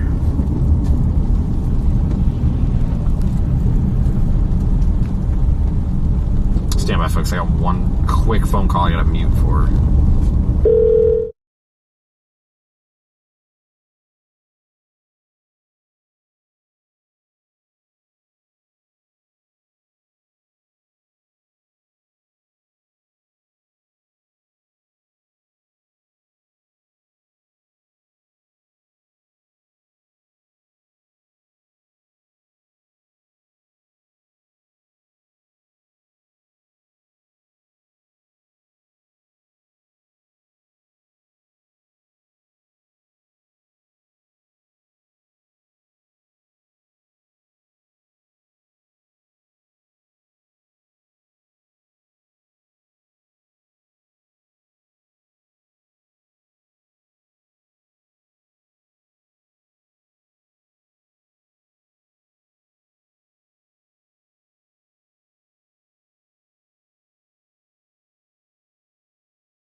Alright, I'm back. But no, it's Some of you folks may remember the last time that we talked to Daniel live on stream. And that was when I was chasing a tornado in North Carolina. There was a tornado warning. And he was telling me where to go and what to do from Australia. And actually, I know that sounds like really obtrusive, but it actually wasn't. It was kind of fun. So that actually was fun.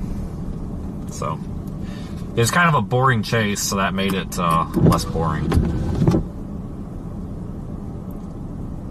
But I'm on 20 right now. We're just going to make our way up through Erie and then kind of start looping around. I'm just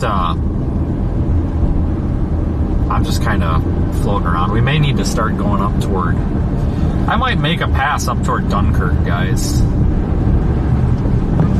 Into New York and then back. I don't know. I didn't expect to be... I thought this was all going to crap out. I did not expect to be out tonight. It's possible that tonight could be the main event. I mean, this might be the main event. And then tomorrow is kind of the sloppy cleanup of it. Friday, Saturday, there's more snow coming, but Friday, Saturday, there's going to be bigger fish to fry. We're going to need to be on our way to the south, or possibly the Missouri, Kansas, Tennessee, Illinois region for a snowstorm, or, you know, Louisiana, East Texas for tornadoes. I don't know which. Just too early to tell.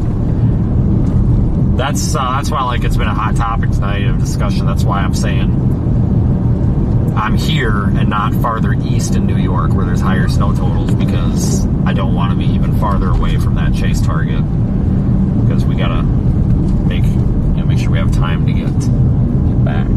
That makes sense.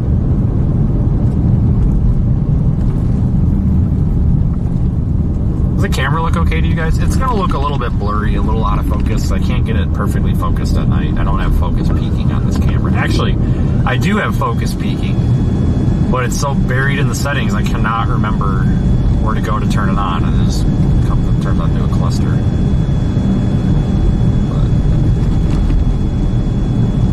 But it is more stable now, though, that it's mounted to the dash and not the windshield. So with the windshield, I usually use a 6-inch or 5-inch suction cup with this like L bracket looking thing from Film Tools. But the nice thing about this police interceptor vehicle, it's got a flat equipment mounting plate on the dash that's metal, and it's made to mount equipment. So I mounted a fluid camera mount ball thing so I can move it around nicely, and it is more stable. It needs to be raised up about a 1/2 inch. That's because my quick disconnect is not on here. I need a part for my quick disconnect to fit this camera. But that'll lift it up about a 1/2 inch so that it's not, because I know it feels like you're sitting down a little bit low. I mean, it bothers me. I know most people probably don't care, but for me, it's just like, it bothers my OCD. Like, it sits down too low. That'll make it appear that it's sitting up more where your head would be when you're driving down the road. So it'll be a little bit less maybe nauseating and look a little more natural. But definitely, it's so much nicer too, because I don't have all this crap on the windshield. You know, it's just a nice clear windshield. Don't have wires hanging everywhere. You don't like glitching, though. I don't know what glitching you're talking about. I mean, probably just from, if you're talking about occasional pixelation, we're driving around, so you're never going to have a perfectly stable stream driving around. You know, we've got 6 connections. I lied. 5 connections total. We've got satellite, 2 Verizon, 1 AT&T, and 1 T-Mobile, and it's bonded internet, so they're all connected together. But even with that, you're still going to have areas where you have a quick drop. There's just no way to get a perfect stream unless you're plugged into fiber somewhere, especially doing low latency streaming. So, I'm using, high efficiency video codec and H.265 instead of H.264, which is MPEG. But doing high efficiency video over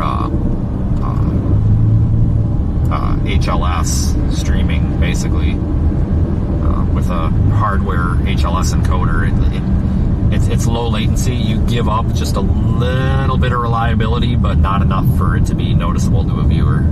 I mean, if it's going to drop out, it's going to drop out. If we're in a dead zone, we're in a dead zone. So, but my big thing is low latency. I want this straight, because we're talking about where tornadoes are at any given moment and tracking tornadoes in real time. Like, I want it to be as low latency as possible. And from my car to to my server that does all the transcoding and transmuxing and all that, and inserts overlays and all that stuff, and it, you know, adaptive bitrate, blah blah blah. To that server, the delay is 3.5 seconds.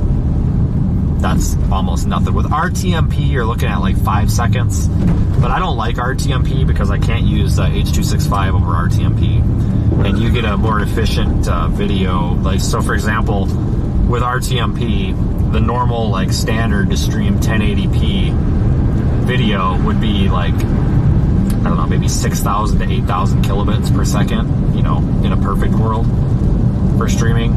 But you can get that same quality with H.265 that you would with an H.264 and MPEG codec by using H.265. You can get basically the same quality image for about half the bit rate.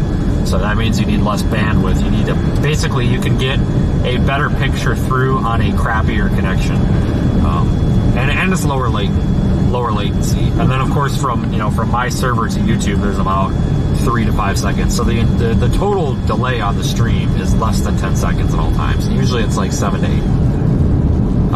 If I were to do it like just standard RTMP from here, from the card to the cloud to YouTube, and then not put YouTube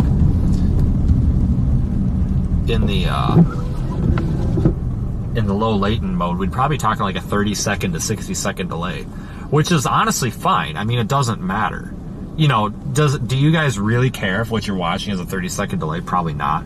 But, you know, everybody kind of finds their niche out here, and for me, it's like I want to be as low delay as possible. And this is about as low latency as you can. Just because I feel like, you know, when I'm tracking a tornado or something, like, I don't want to be behind. I don't want to be confusing other people. But it is an art to live stream, and it's really hard to do. Like I said, guys, I've been experimenting with so much stuff lately, you know, just basically to try to build the best thing possible. And my God, folks, there's so much to it. It's not just as easy as setting a camera up and praying. You know, some people, Daniel's actually one of them, some people get so particular and meticulous about it that they'll actually adjust their stream to match the environment that they're in. So for example, in a very, very poor data environment where you don't have a good connection at all, you know, he's one of them. He'll back his stream down to 360p and push, you know, 400 kilobits or something, and back the frame rate down to 15 FPS or 10 FPS or whatever, just to push his stream through. You know, and I do that too, to a point. You know, my encoder does that automatically. It's variable resolution and variable bit rate. So we can actually push a stream all the way down to 400 kilobits per second. It'll look like garbage, but like right now, we're pushing 22 megabits, so 22,000 kilobits per second.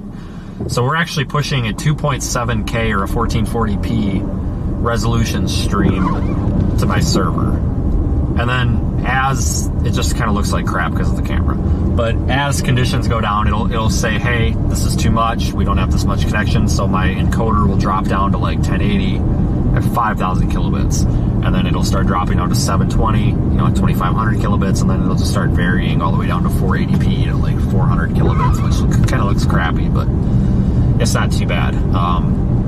Also, I don't stream high quality audio. My audio streams at 96 kilobit just to save that bandwidth. I could probably go down to 64. I know a lot of live streamers out there, people that used to do this kind of like back in the day, so to speak, like back when there was that, you know, charm to live streaming that I talked about, you know, 10, 15 years ago, when people were kind of just futzing around with it. You know, a lot of people I think were streaming like 64 kilobit audio, if streaming audio at all. But 96 kilobit, I don't notice the difference between 96 and 128. So I just run 96. It saves a few extra bits. But there's like all the live stream overlays you see on screen, folks. That box at the bottom right that says lake effect snow warning, you'll notice that's dynamic. It says the time remaining because it's calculating the time remaining for that warning. And that goes off my GPS in the car. So if I drive outside of the lake effect snow warning, it's going to remove that from the stream. And coding that was a pain in the ass because the National Weather Service's API kind of sucks. And it's not necessarily that they're doing anything wrong with their API. It just, it's really hard to integrate with it. And it's hard to integrate what I'm trying to do out here or what my intention is, because basically we have to call up services that you know, I had to build an app on my phone that reports my location every 30 seconds to my server. My server takes the latitude and longitude, and then it uses another API that I couldn't do this in-house. I had to use another API. There's just no way I could code this. So I have to use another API that I have to pay for to convert that latitude and longitude into city and state. And then it checks that with, well, it uses that city and state to plaster it up there on the live stream, that location up there, that text that's black that's supposed to be white, that you can barely read right now up at the top left. It uses that, but then it uses the latitude and longitude, and it checks that with the National Weather Service API, and it's constantly banging the NWS API. Like, I really hope that they don't limit the amount of times you can hammer the API, which I assume they won't because it's government, but I mean, I am using the crap out of that. You know, I'm hammering that every couple of seconds and just getting the entire response from that API. And then my server basically sifts through it and says, hey, there is a weather alert for this GPS location that Vince is in. We are going to display that on stream with the parameters set. So for example, like winter storm stuff is blue, a tornado warning is going to be purple, and it's going to flash and glow and do all sorts of stuff. Plus, it has to prioritize these things. Like, if there's a severe thunderstorm warning and a tornado warning in effect at the same time, I don't have room to put them all on screen. I want the highest priority alert, so I had to go in there and code it, basically teach the server to know that, hey, a tornado warning is more important than a severe thunderstorm warning, display the tornado warning. It actually goes as far as if there's a severe thunderstorm warning in effect with the destructive tag, which means there's 80-mile-per-hour winds or like softball-size hail, that will trump a tornado warning unless the tornado warning is confirmed. So if there's a radar-indicated tornado warning but a destructive severe thunderstorm warning that's confirmed, the severe thunderstorm warning will take precedence. Same thing as like a flash flood emergency will actually trump a tornado warning unless it's a confirmed tornado warning. A lot of if-then variables had to be coded in there, and I don't know how to do any sort of coding, so I've been basically Googling stuff and learning it on my own, and it has been a miserable experience. It's been rewarding though, you know, because you get to see it work, but man, it sucked. Like I said, I'm building an app from the ground up. In fact, I probably could show you guys. I will show you guys a preview of it at the end of the stream. I have a functioning app in iOS test flight, but folks, Jesus, anybody who pays for software and says, oh, apps should be free, no. You know, I know there's a lot that goes into this, but I have spent hours, days, weeks just to make an app do the most simple freaking functions, and my God, is it a pain in the ass. Now, the good thing is now, though, I have all the basic functions of the app, like the location and the alert fetching, push notifications coded. I finally have a freaking video player, HTML-type video player that will play the live stream and not corrupt every time the user just has a blip in their Wi-Fi connection or something. You know, it's stable. It's a custom player. I had to learn all that crap, too. You know, I finally have the workings of it, so now it's just, you know, making all the features do what we want them to do. But it's really cool. You know, you guys are going to be able to upload your photos and videos, and we can show them on screen, and, you know, have kind of a community in there too. And I'm pretty excited about it. You know, you open it up, and the first thing that you see is not, hey, send me PayPal money. The first thing you see is if there's a weather alert for your location, like on the splash screen, the first thing the app does, it actually checks your GPS against the NWS API, which it's caching on my server. It cross-checks your location with that, and if there is a tornado warning or something like that, you actually are not going to go past that until you know about it. And that's my way of kind of proving to the audience and saying, hey, number one concern here is your safety. Like, if you're opening this app and you're in a tornado warning, you need to know that maybe you shouldn't be watching a live storm chaser. Maybe you should be going to the basement. You're not going to be blocked from using the app, but it's going to be there is a pop-up notification that says, hey, you do realize that you're in a tornado warning and you're opening up an app to watch a storm chaser. Are you sure that you don't want to seek shelter, kind of thing? And it's not obtrusive. It integrates with the app very nicely. But guys, this stuff has been freaking hard to figure out. And I will tell you about the costs. Like, I told myself I wasn't going to tell people the costs. And the reason being is because I don't want people to interpret it as me asking for money. But folks, $10,000 a month to run this app. It is going to cost me $10,000 a month to run this app.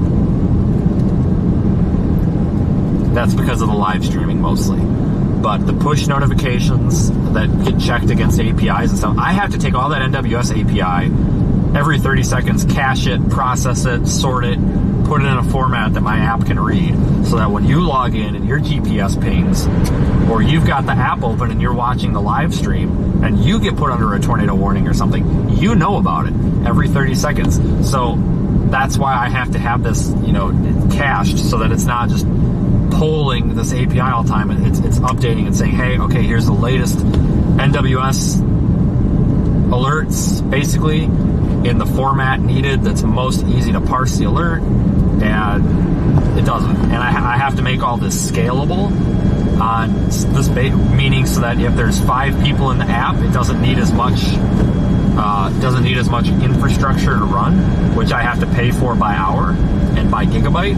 But if there's 300 or 3,000 people in there, it automatically scales up. It starts new instances of the virtual servers in AWS to handle the traffic, basically. So it's really complicated how this all works, and I have a huge respect for anybody who works in software development. But $10,000 a month, and it's a business expense. I don't want anybody to think that, oh, this idiot's just going to spend $10,000 to say he has an app. No, it's a business. Like there's a business endeavor here, and we'll look into that later. But there is it's beneficial to me to have a seethestorm.net app that our community can use as a community, basically.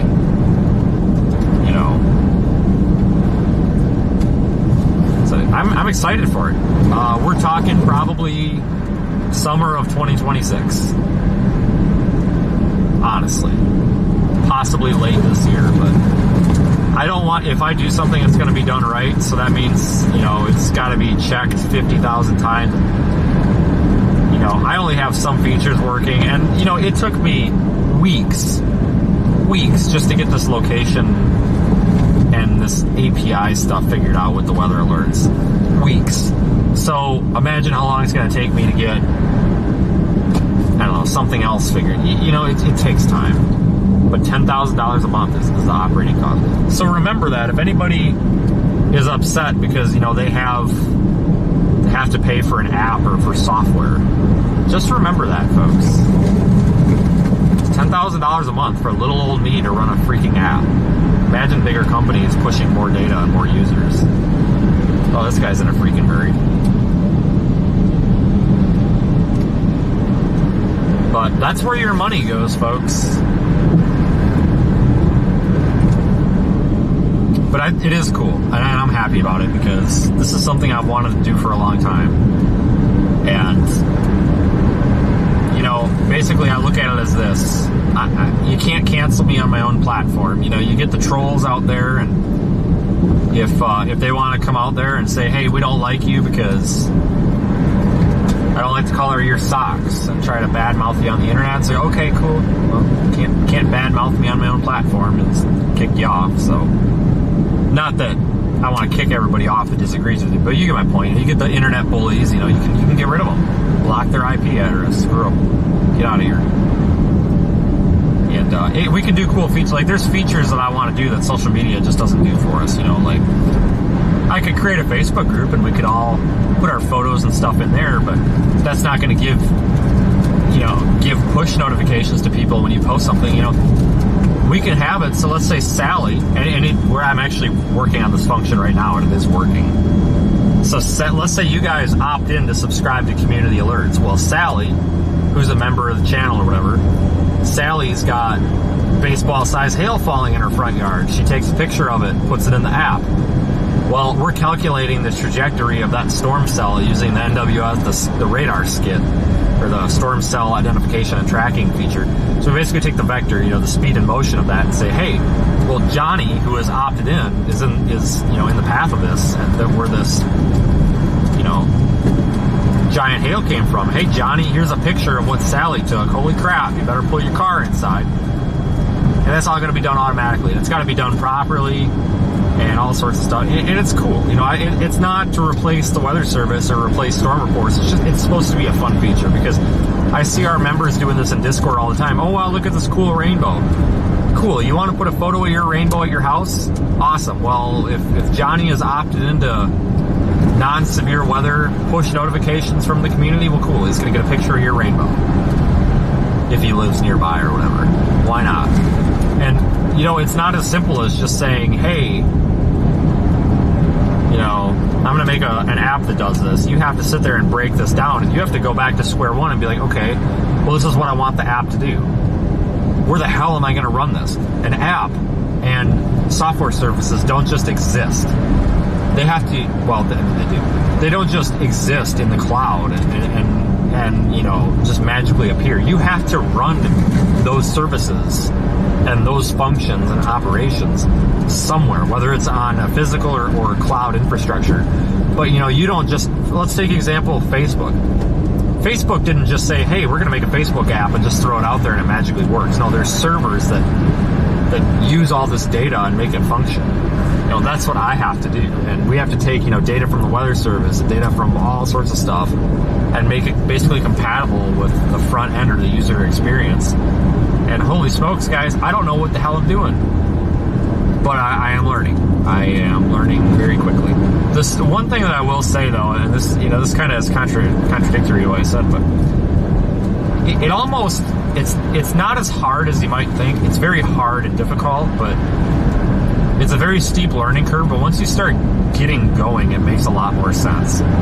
Because it's like, oh, all right, well, we've already built the weather alert feature. Okay, well, we want to have a feature so that the user knows, just for funsies, we want a, just for fun page that you click on and says, or an integrated widget or something that says, hey, fun fact, your nearest tornado warning is 700 miles away. Okay, well, we've got a location service working, and we've got a weather service API ingest working. All right, so basically all we have to do now is calculate distance from the user's location to the nearest tornado warning polygon or whatever.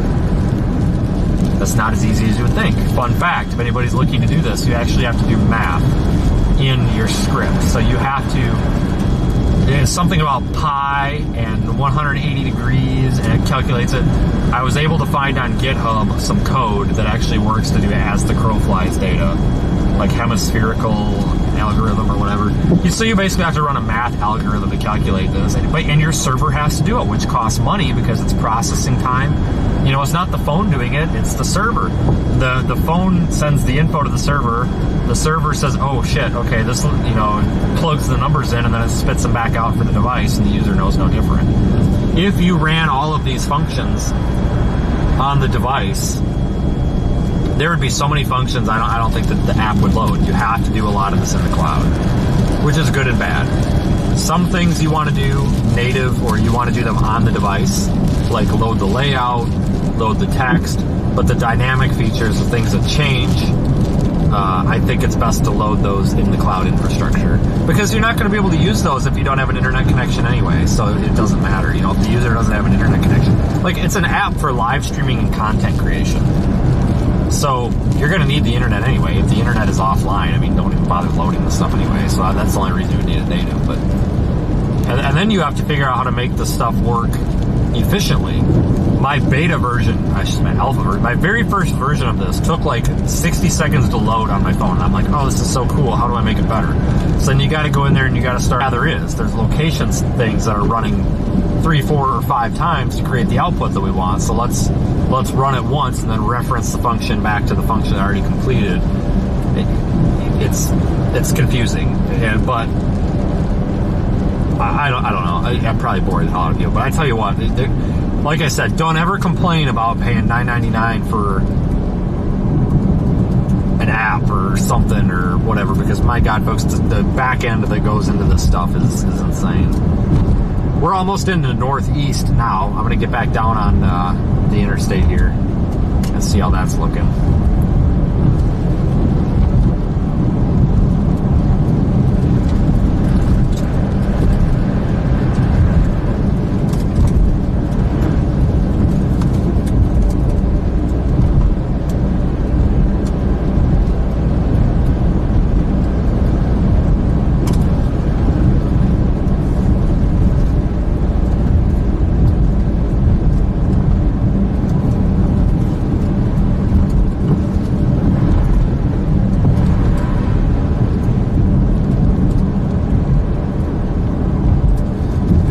I would be into freaking app development, which honestly, that's something I never wanted to do, ever.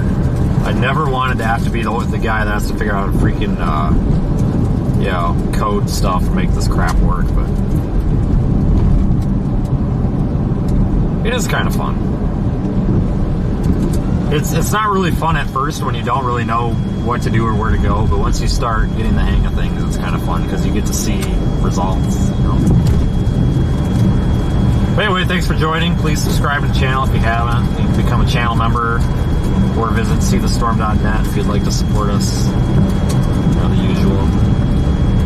I'm gonna, like I said, get back to the interstate here where the roads are probably in worse shape. I don't know if I want to go up to Dunkirk and make a pass up that way or not.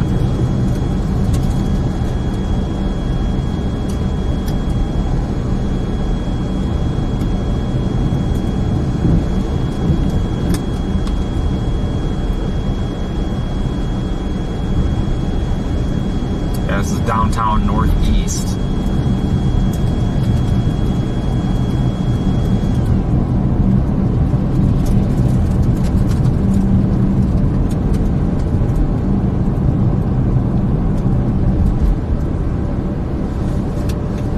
Make another pass toward Erie so I can stop. There's a big gas station in Erie that's actually usually got nice food, so I might stop there for dinner.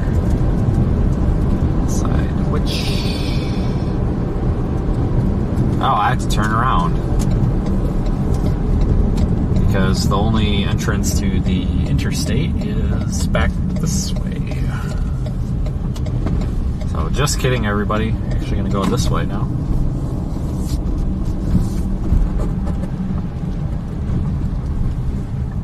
Alright, anybody coming? Nope, good. Going. That wasn't a complete stop either.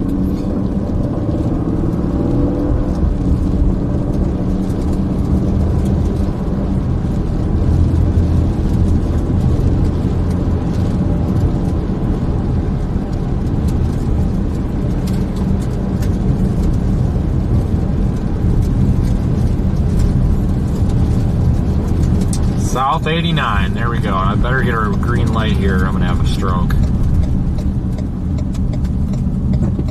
Alright, we made it, that's good. Yeah, it looks like they've heavily salted the road here, so this is we'll get back into that heavy, like, snow squall.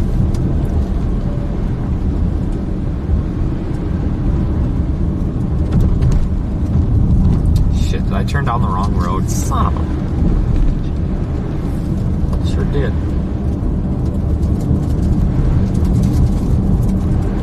Wanted Lake Street. This is Vine Street. God dang it. Sorry, we'll just go one more.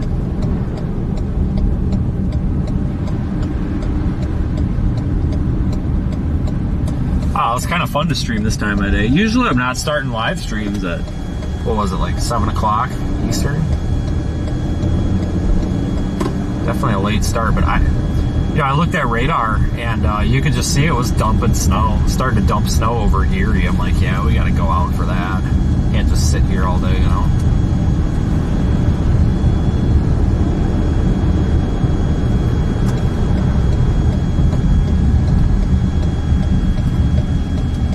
I got new driver's seat cushions. My driver's seat in the car here is awful. It's just very, the padding is worn down. It's very, it kills my back. So I ordered a new seat cushion and a new bottom cushion and a new top cushion. So they should be at my house on Friday. So the next time I'm home, I'm going to rebuild my driver's seat, take it out, take the cushion, take the cover off, cushions out, and replace, basically rebuild the seat.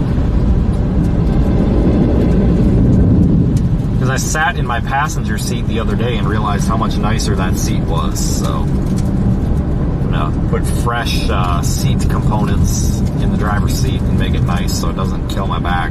Because it's getting to the point, guys, where the right side of the cushion is like worn out more than the left, and it's causing me to sit crooked, and it's giving me horrendous back problems. Like in the short amount of time I've only been in the car for like an hour and a half, 2 hours maybe now, and it's causing me almost severe pain. And just getting out of the car doesn't help. Like it's the second you get back in, it's bad. I had the same problem in my Tahoe. It was killing me. And then I put new seat cushions in it. Took the seat apart, put new cushions in, and my God, it's like driving a brand new car. It's just perfect. If you have a vehicle that's got over like 85,000 miles, just spend the $400 to $500 to get new cushions or foam pads, whatever you want to call them, and rebuild the seat. It's not that hard to take your seat apart and replace them. It's very worth it.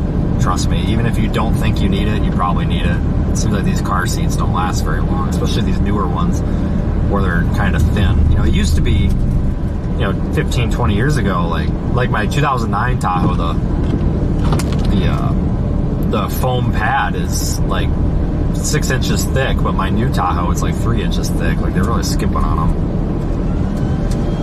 But that's why I just broke down and ordered the pad. It's expensive, like $660, which I thought was ridiculous, but I don't have a choice. I mean, you gotta get it. And I'm not gonna go buy a used car seat because it's gonna have the same problems. But I tell you what, I will happily pay $660 to be able to not have back pain every day that I'm in my car. And that's just it. Like, I actually made a comment about that on the phone to somebody recently, and I got laughed at, like, oh, I can't believe you wasted $660 on it. It ain't a waste, I'm in my car sometimes 7 days a week, and my back can be instantly hurts when I get in here like 30 minutes into the drive. So you can't be like that, because it just ruins your life.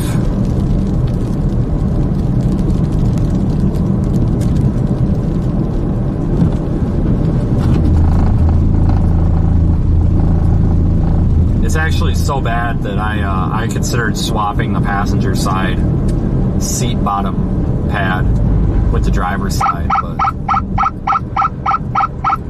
because I believe they would actually fit. I think it's cross compatible, but I just did not want to deal with it because I didn't want to take both seats apart twice.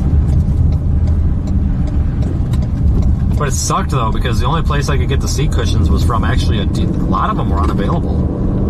But the only place I could get them was from a Ford dealer in Tucson, Arizona.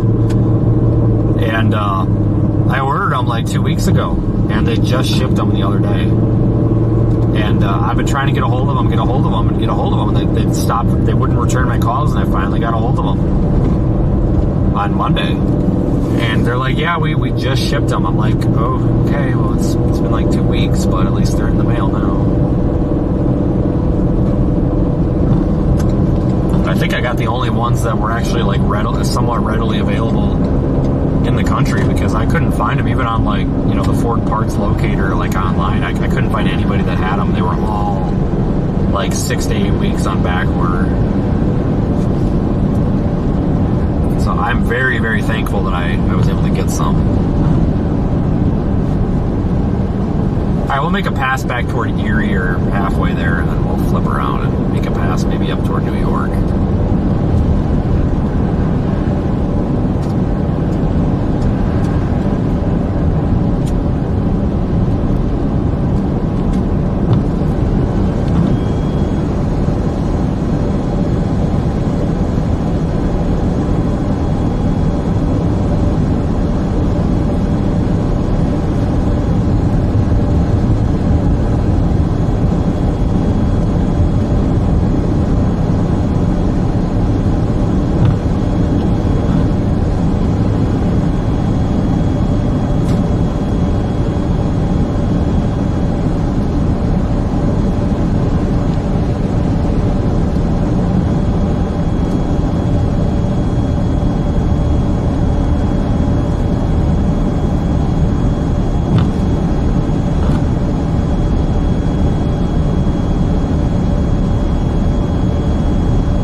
for your super chats, folks. Welcome to the channel for all you new folks as well.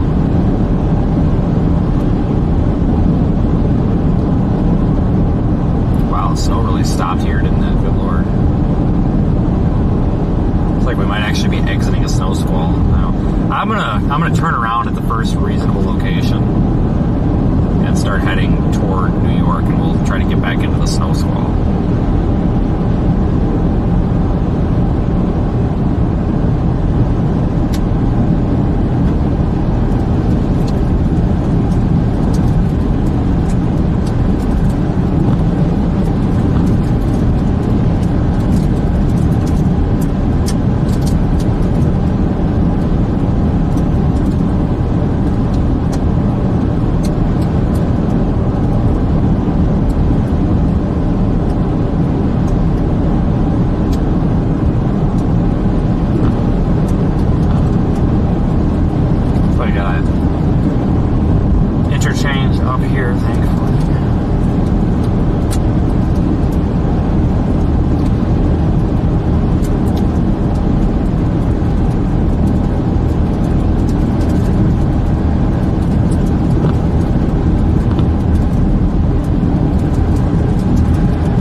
Up because I can tell my bright lights aren't doing anything. I actually leave my brights on, maybe melt some of that ice off. It's just really dim lights right now. Use the 100-watt bulb there in the spotlight will probably help. It's covered in snow too, or ice.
gotta turn around right there, but I ain't gonna be able to slow down to get over there in time. Let's use the exit up here.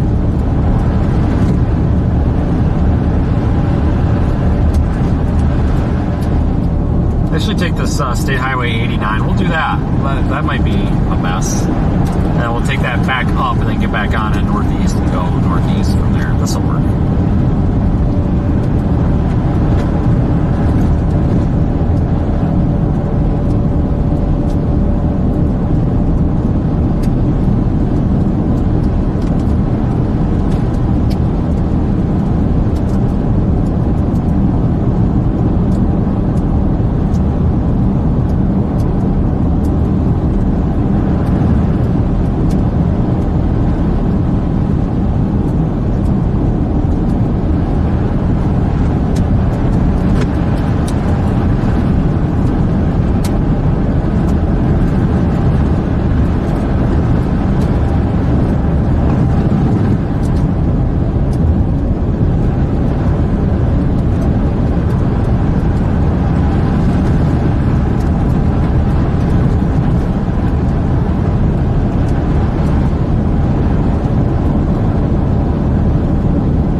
Snow about to come over Erie. Maybe back to Erie would be a better option. I don't know. I'll figure it out. Got a little bit of time to decide here. Go up this highway, get back on the I-90, and then deciding to go west or east. Coverage is a little sporadic right now.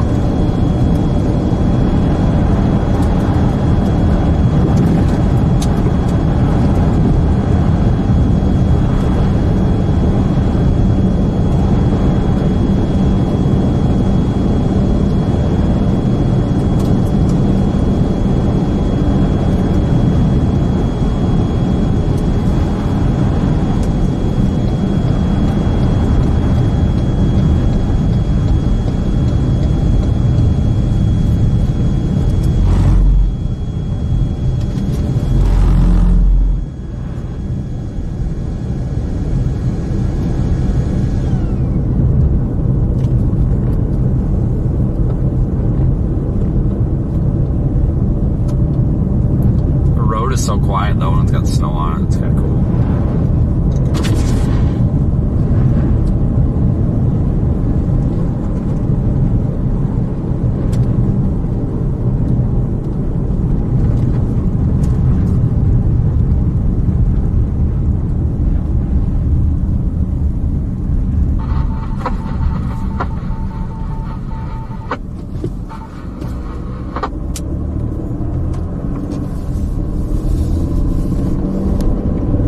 Take this up to 90, and then I'll decide if we're going to go toward New York or back toward Erie. It almost looks like maybe back toward Erie.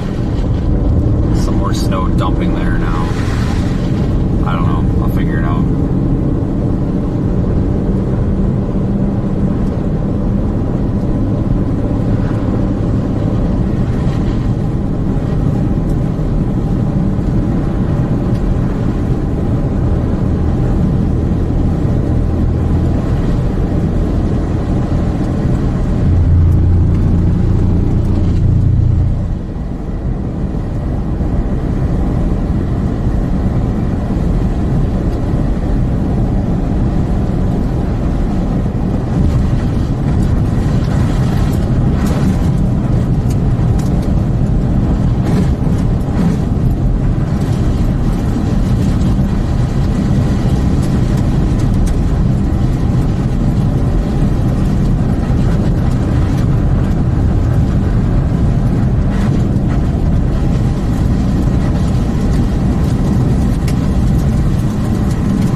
1-seater, 25 Franklin. Corey, EMS, L 1-seater, 25 Franklin.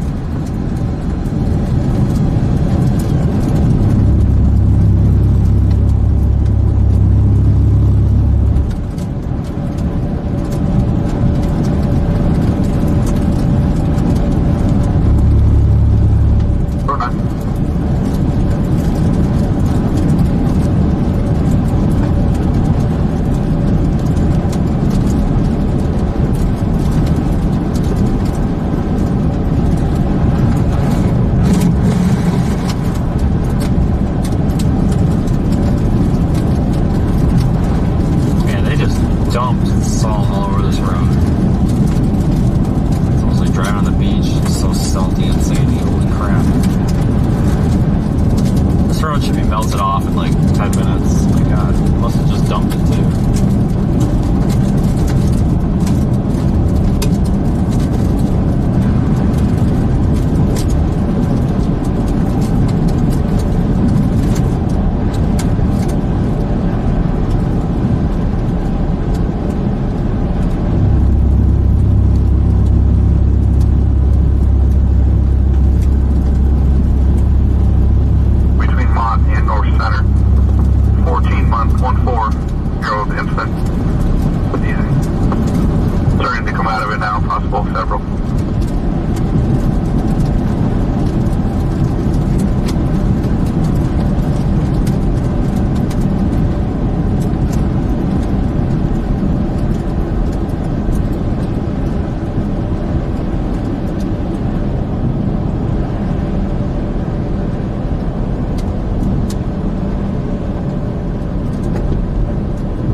Wow, 25 Franklin.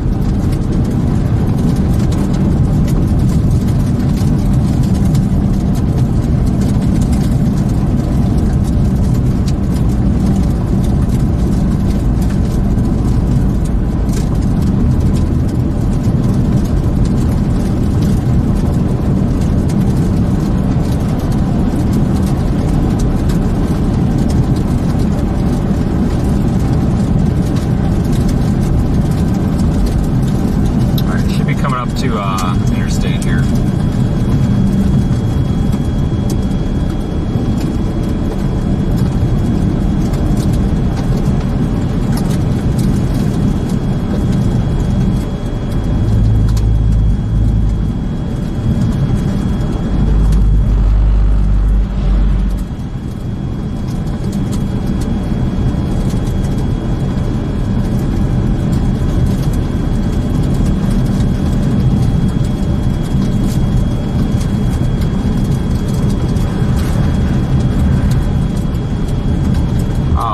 Entrance? Oh shit. That might have been the entrance ramp. I think I'm gonna head east toward New York. I may change my mind once we get to the state line up there, or maybe by Ripley. I might change my mind once I get up there to Ripley. But it should be, even if it's not snowing, it should be damn near all fresh snow, so there might be chaos on the road, I'm not sure.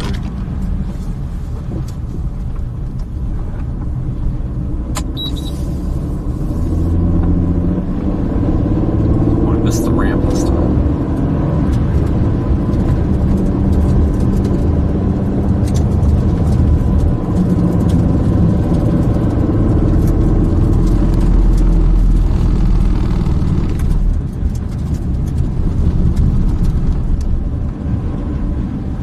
Do not enter.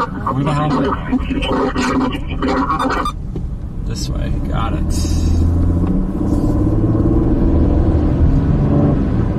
It is a little slippery.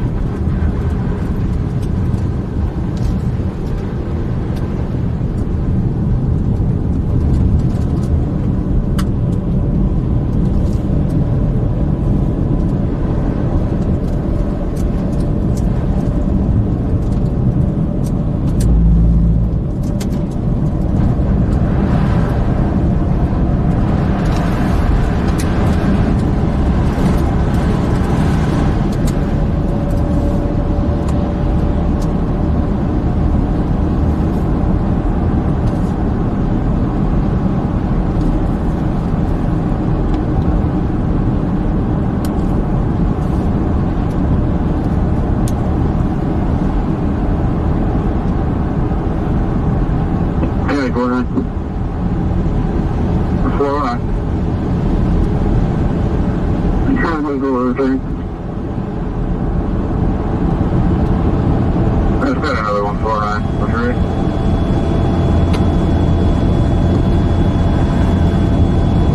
Should get back into active snow here pretty soon. I'm just coming as Oliver and Golden. Oliver and Golden. Power lines across the roadway. We're not.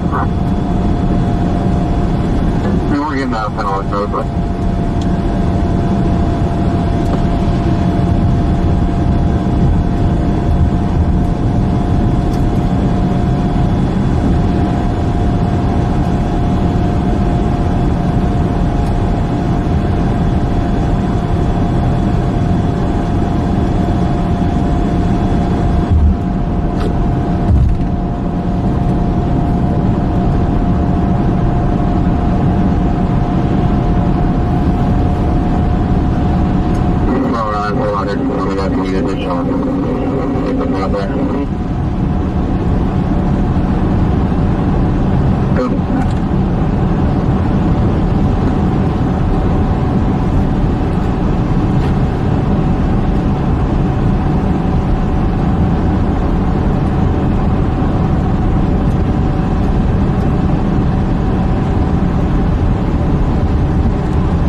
crossing to New York. More towards staying in Erie at night instead. That scared the Latest piss out of me. AFD What from the hell? Cleveland the last hour saying they're probably going to upgrade the snowfall totals because they think that there's going to be more of that connection from downstream lakes than initially forecast. Alright, well, you literally just scared the living shit out of me, because it was dead quiet in here. So yeah, I got 99% of that. I will tell you that from northeast all the way to the New York state line, it is dry, despite it supposed to be, snowing or just snowed. I went on like a back highway between northeast and then Interstate 86 there, and in the rural areas there's definitely accumulation. So when you get off of the interstates, it's still pretty yucky. So I'm going back to northeast. That's where I'm staying. But I was gonna go up to like Dunkirk tonight and just make a pass to Dunkirk and then go back to the hotel in northeast. But I'm just gonna start heading back toward northeast. It's dry. I mean, it's not even. There's nothing here indicating that there's a snowstorm in effect. So I know that's going to change, but for the immediate short term and me not wanting to be out until 4 o'clock in the morning, I'm going to go back west instead of east. Yeah, I'm still going eastbound. About to cross the 86 interchange. Excuse me, I stopped and grabbed something to eat.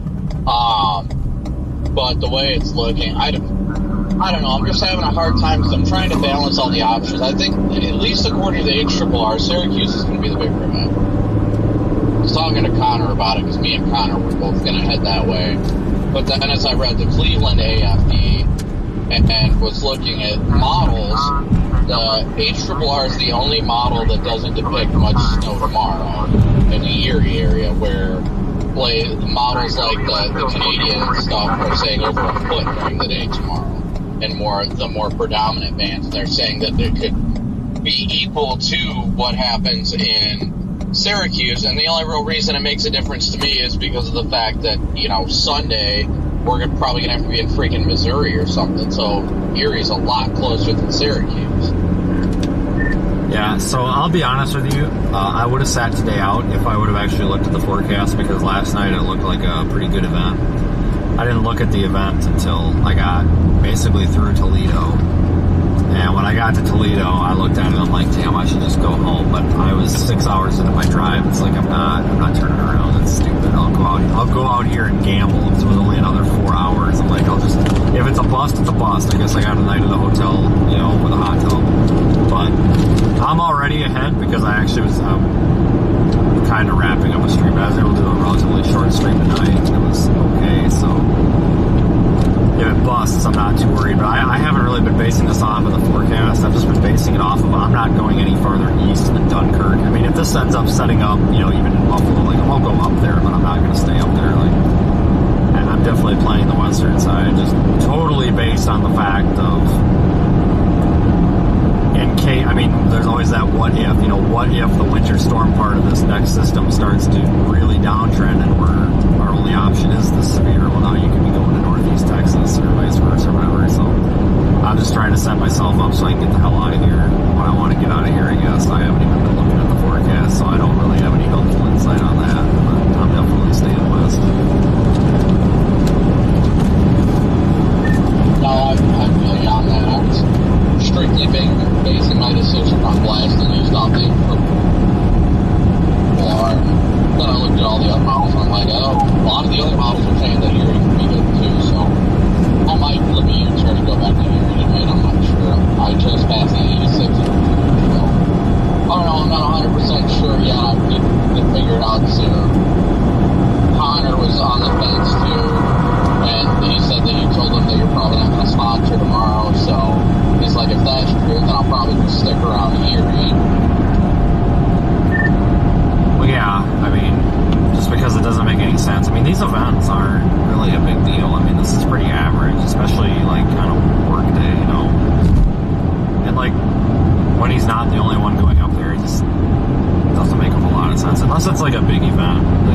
I just don't get the feeling that this is what I would call like a newsworthy lake effect event. I mean, it's a good one, but it's not like the ones we usually come for out here. You know what I mean?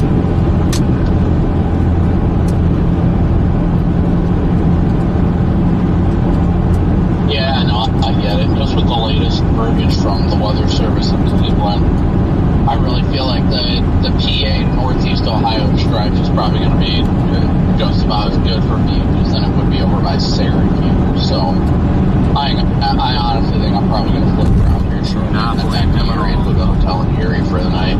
Corey said him and Redman are staying in Northeast Ohio tonight because they're getting sick driving in the snow right now. See, I started getting sick, and when I got through Chicago, we had a little bit of like lake enhancement coming off of Geary, and I'm like, for the love of God, I looked at radar, and there was starting to be some lake streamers coming off, even over in like Toledo, but I don't think they're making it to the ground. But I'm just like, please, for the love of God, don't tell me I'm driving this the whole way. But so damn near on a whiteout, I almost stayed over there and just streamed. But yeah, I'm probably gonna pass you because I have to go into North. I mean, but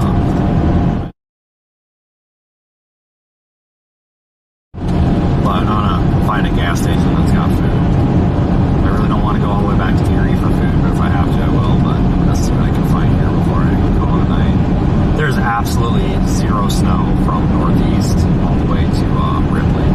I just turned around at Ripley back there. I am just passing it now. How much was it tonight? Like $85 with that corporate code, otherwise it's like $94, dirt cheap. They got a water slide and like 3 pools and a generous hot tub. But the problem was the hot tub was infested with snotty little kids as parents, and there was no room.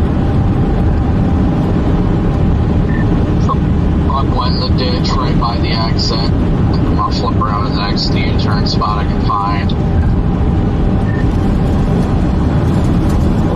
Okay. So it's eastbound then? Because I should be coming up on it. I'm about to hit you here. Westbound. Let me pass the turnaround here. It's dry. I don't know how the guy went into the ditch. Alright, I'll be probably coming across you in a second. Yeah. Whatever. It's just, like, literally just your call has been forwarded to voicemail. Of course the person you're trying.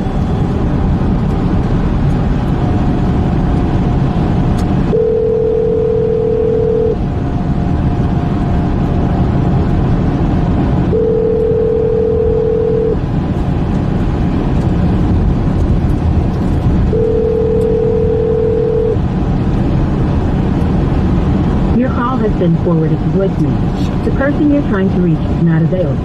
Oh shit, unless it went to voicemail.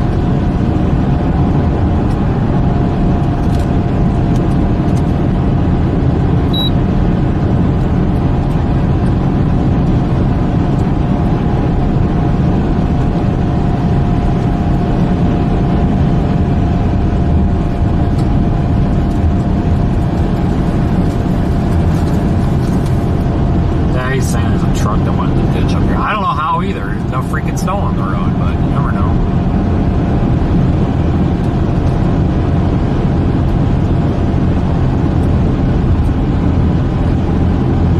We'll probably start wrapping up here pretty soon, guys. He says he saw this truck fly into the ditch or something up here, so I don't know if he means a truck like a truck or a truck like an 18-wheeler. I have no idea. Right behind him. Yeah. Off of this guy now. I'll go. Okay. I'll stay back a bit.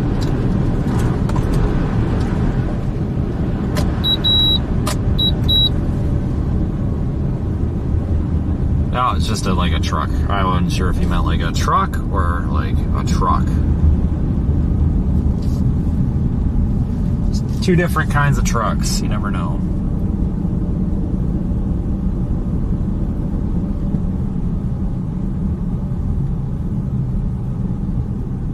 This guy looks like he might have went through the cable barrier over there. I can't tell. don't know if this is like a wreck or no.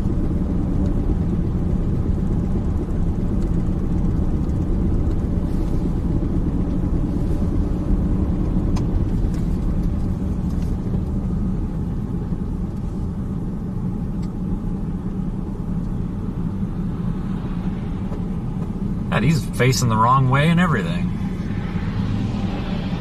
Yeah, if you want to stay back, that'd be great. This guy said he's been here for over 3 hours. What? And they told him they can't get a tow out to him until 11 o'clock in the morning tomorrow. I didn't even see him when I went by, but okay. Yeah, I'll hang here. A couple cars coming.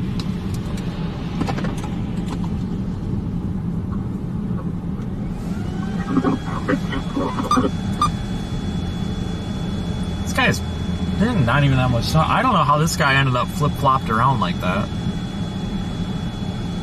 But if he's been there for a few hours, I guess that makes a little more sense, because he would have went in when there was, you know, heavier snow and everything.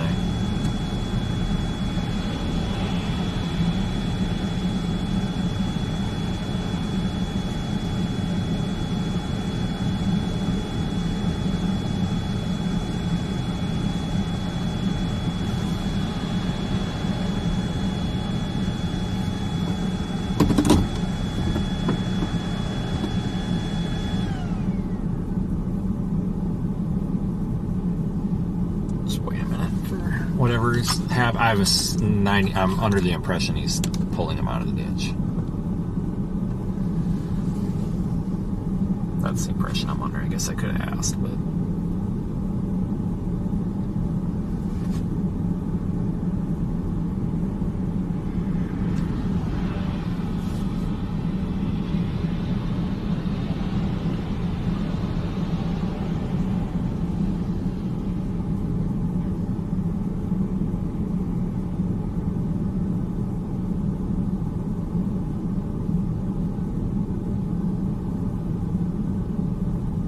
yeah, I didn't see this guy when we went by, but there was traffic when we went by, so. Because I got on that's where I got on, but there was traffic, so. Traffic was probably in the way. Clear after the car.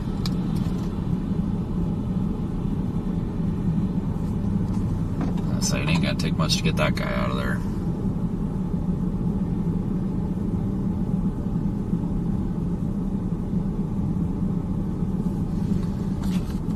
Definitely didn't take much to do that one.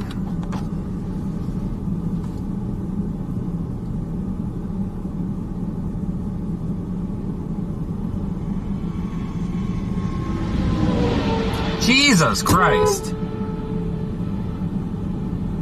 God, I hope he saw that coming.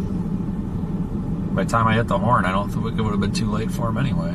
Jesus Christ, slow the fuck down. There is absolutely zero excuse for that. And as these truck drivers are supposed to be the professionals on, like this dumb fuck.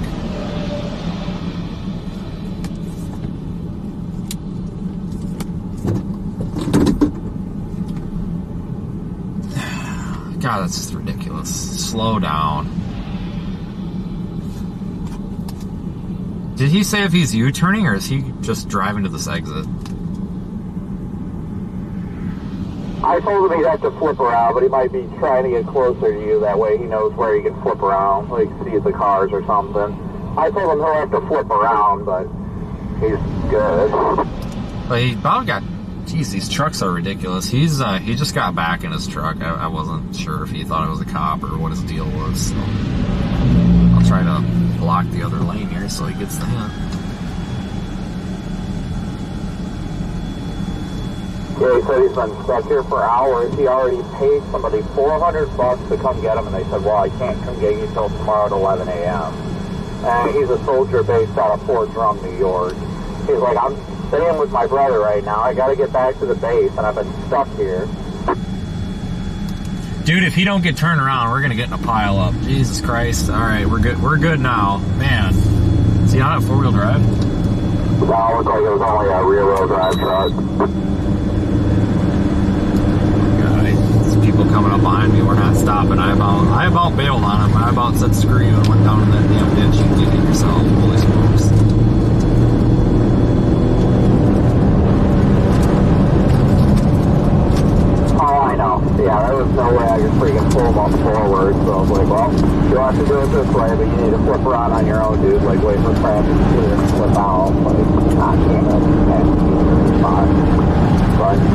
like, man, I've been stuck here all this time. I already paid $400 and they told me they're not coming till tomorrow. I was like, that's pretty ridiculous. Who did he pay $400 to? Because I always, oh, this is in New York. I was gonna say, because like in New York, I know that like the Thruway, like they got their own like maintenance plows and stuff to winch people out. But I guess this is Pennsylvania, not New York. Yeah, I'd say, yeah, me, but he said he's been here for a while. He was on with a towing company when I rolled up. And he was like, ma'am, I'm not talking to you anymore about this. He was like, somebody else is going to help. And he was pissed. Yeah, I'd be pissed too. That's ridiculous, honestly. It'd be different if there was like an emergency situation with the snow, but it's not doing anything right now at all. Like, and to take the money already and not get out there within a couple hours is pretty stupid. Yeah, no, I completely agree with you. But I don't know, whatever. He's good. I think I'm gonna flip around. I think I'm gonna book that hotel you're at tonight. I was gonna back up to that 41, but there are a bunch of cars, so I'll flip around here too. I'm about done. Alright folks, I'm gonna wrap this up.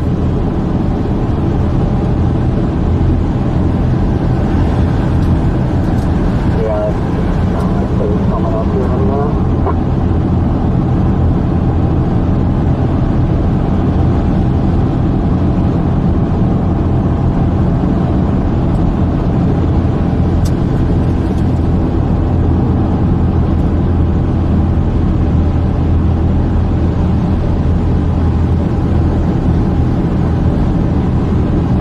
Thanks for following along, folks. I'm just going to kind of abruptly end this because I need to get something to eat. Shit.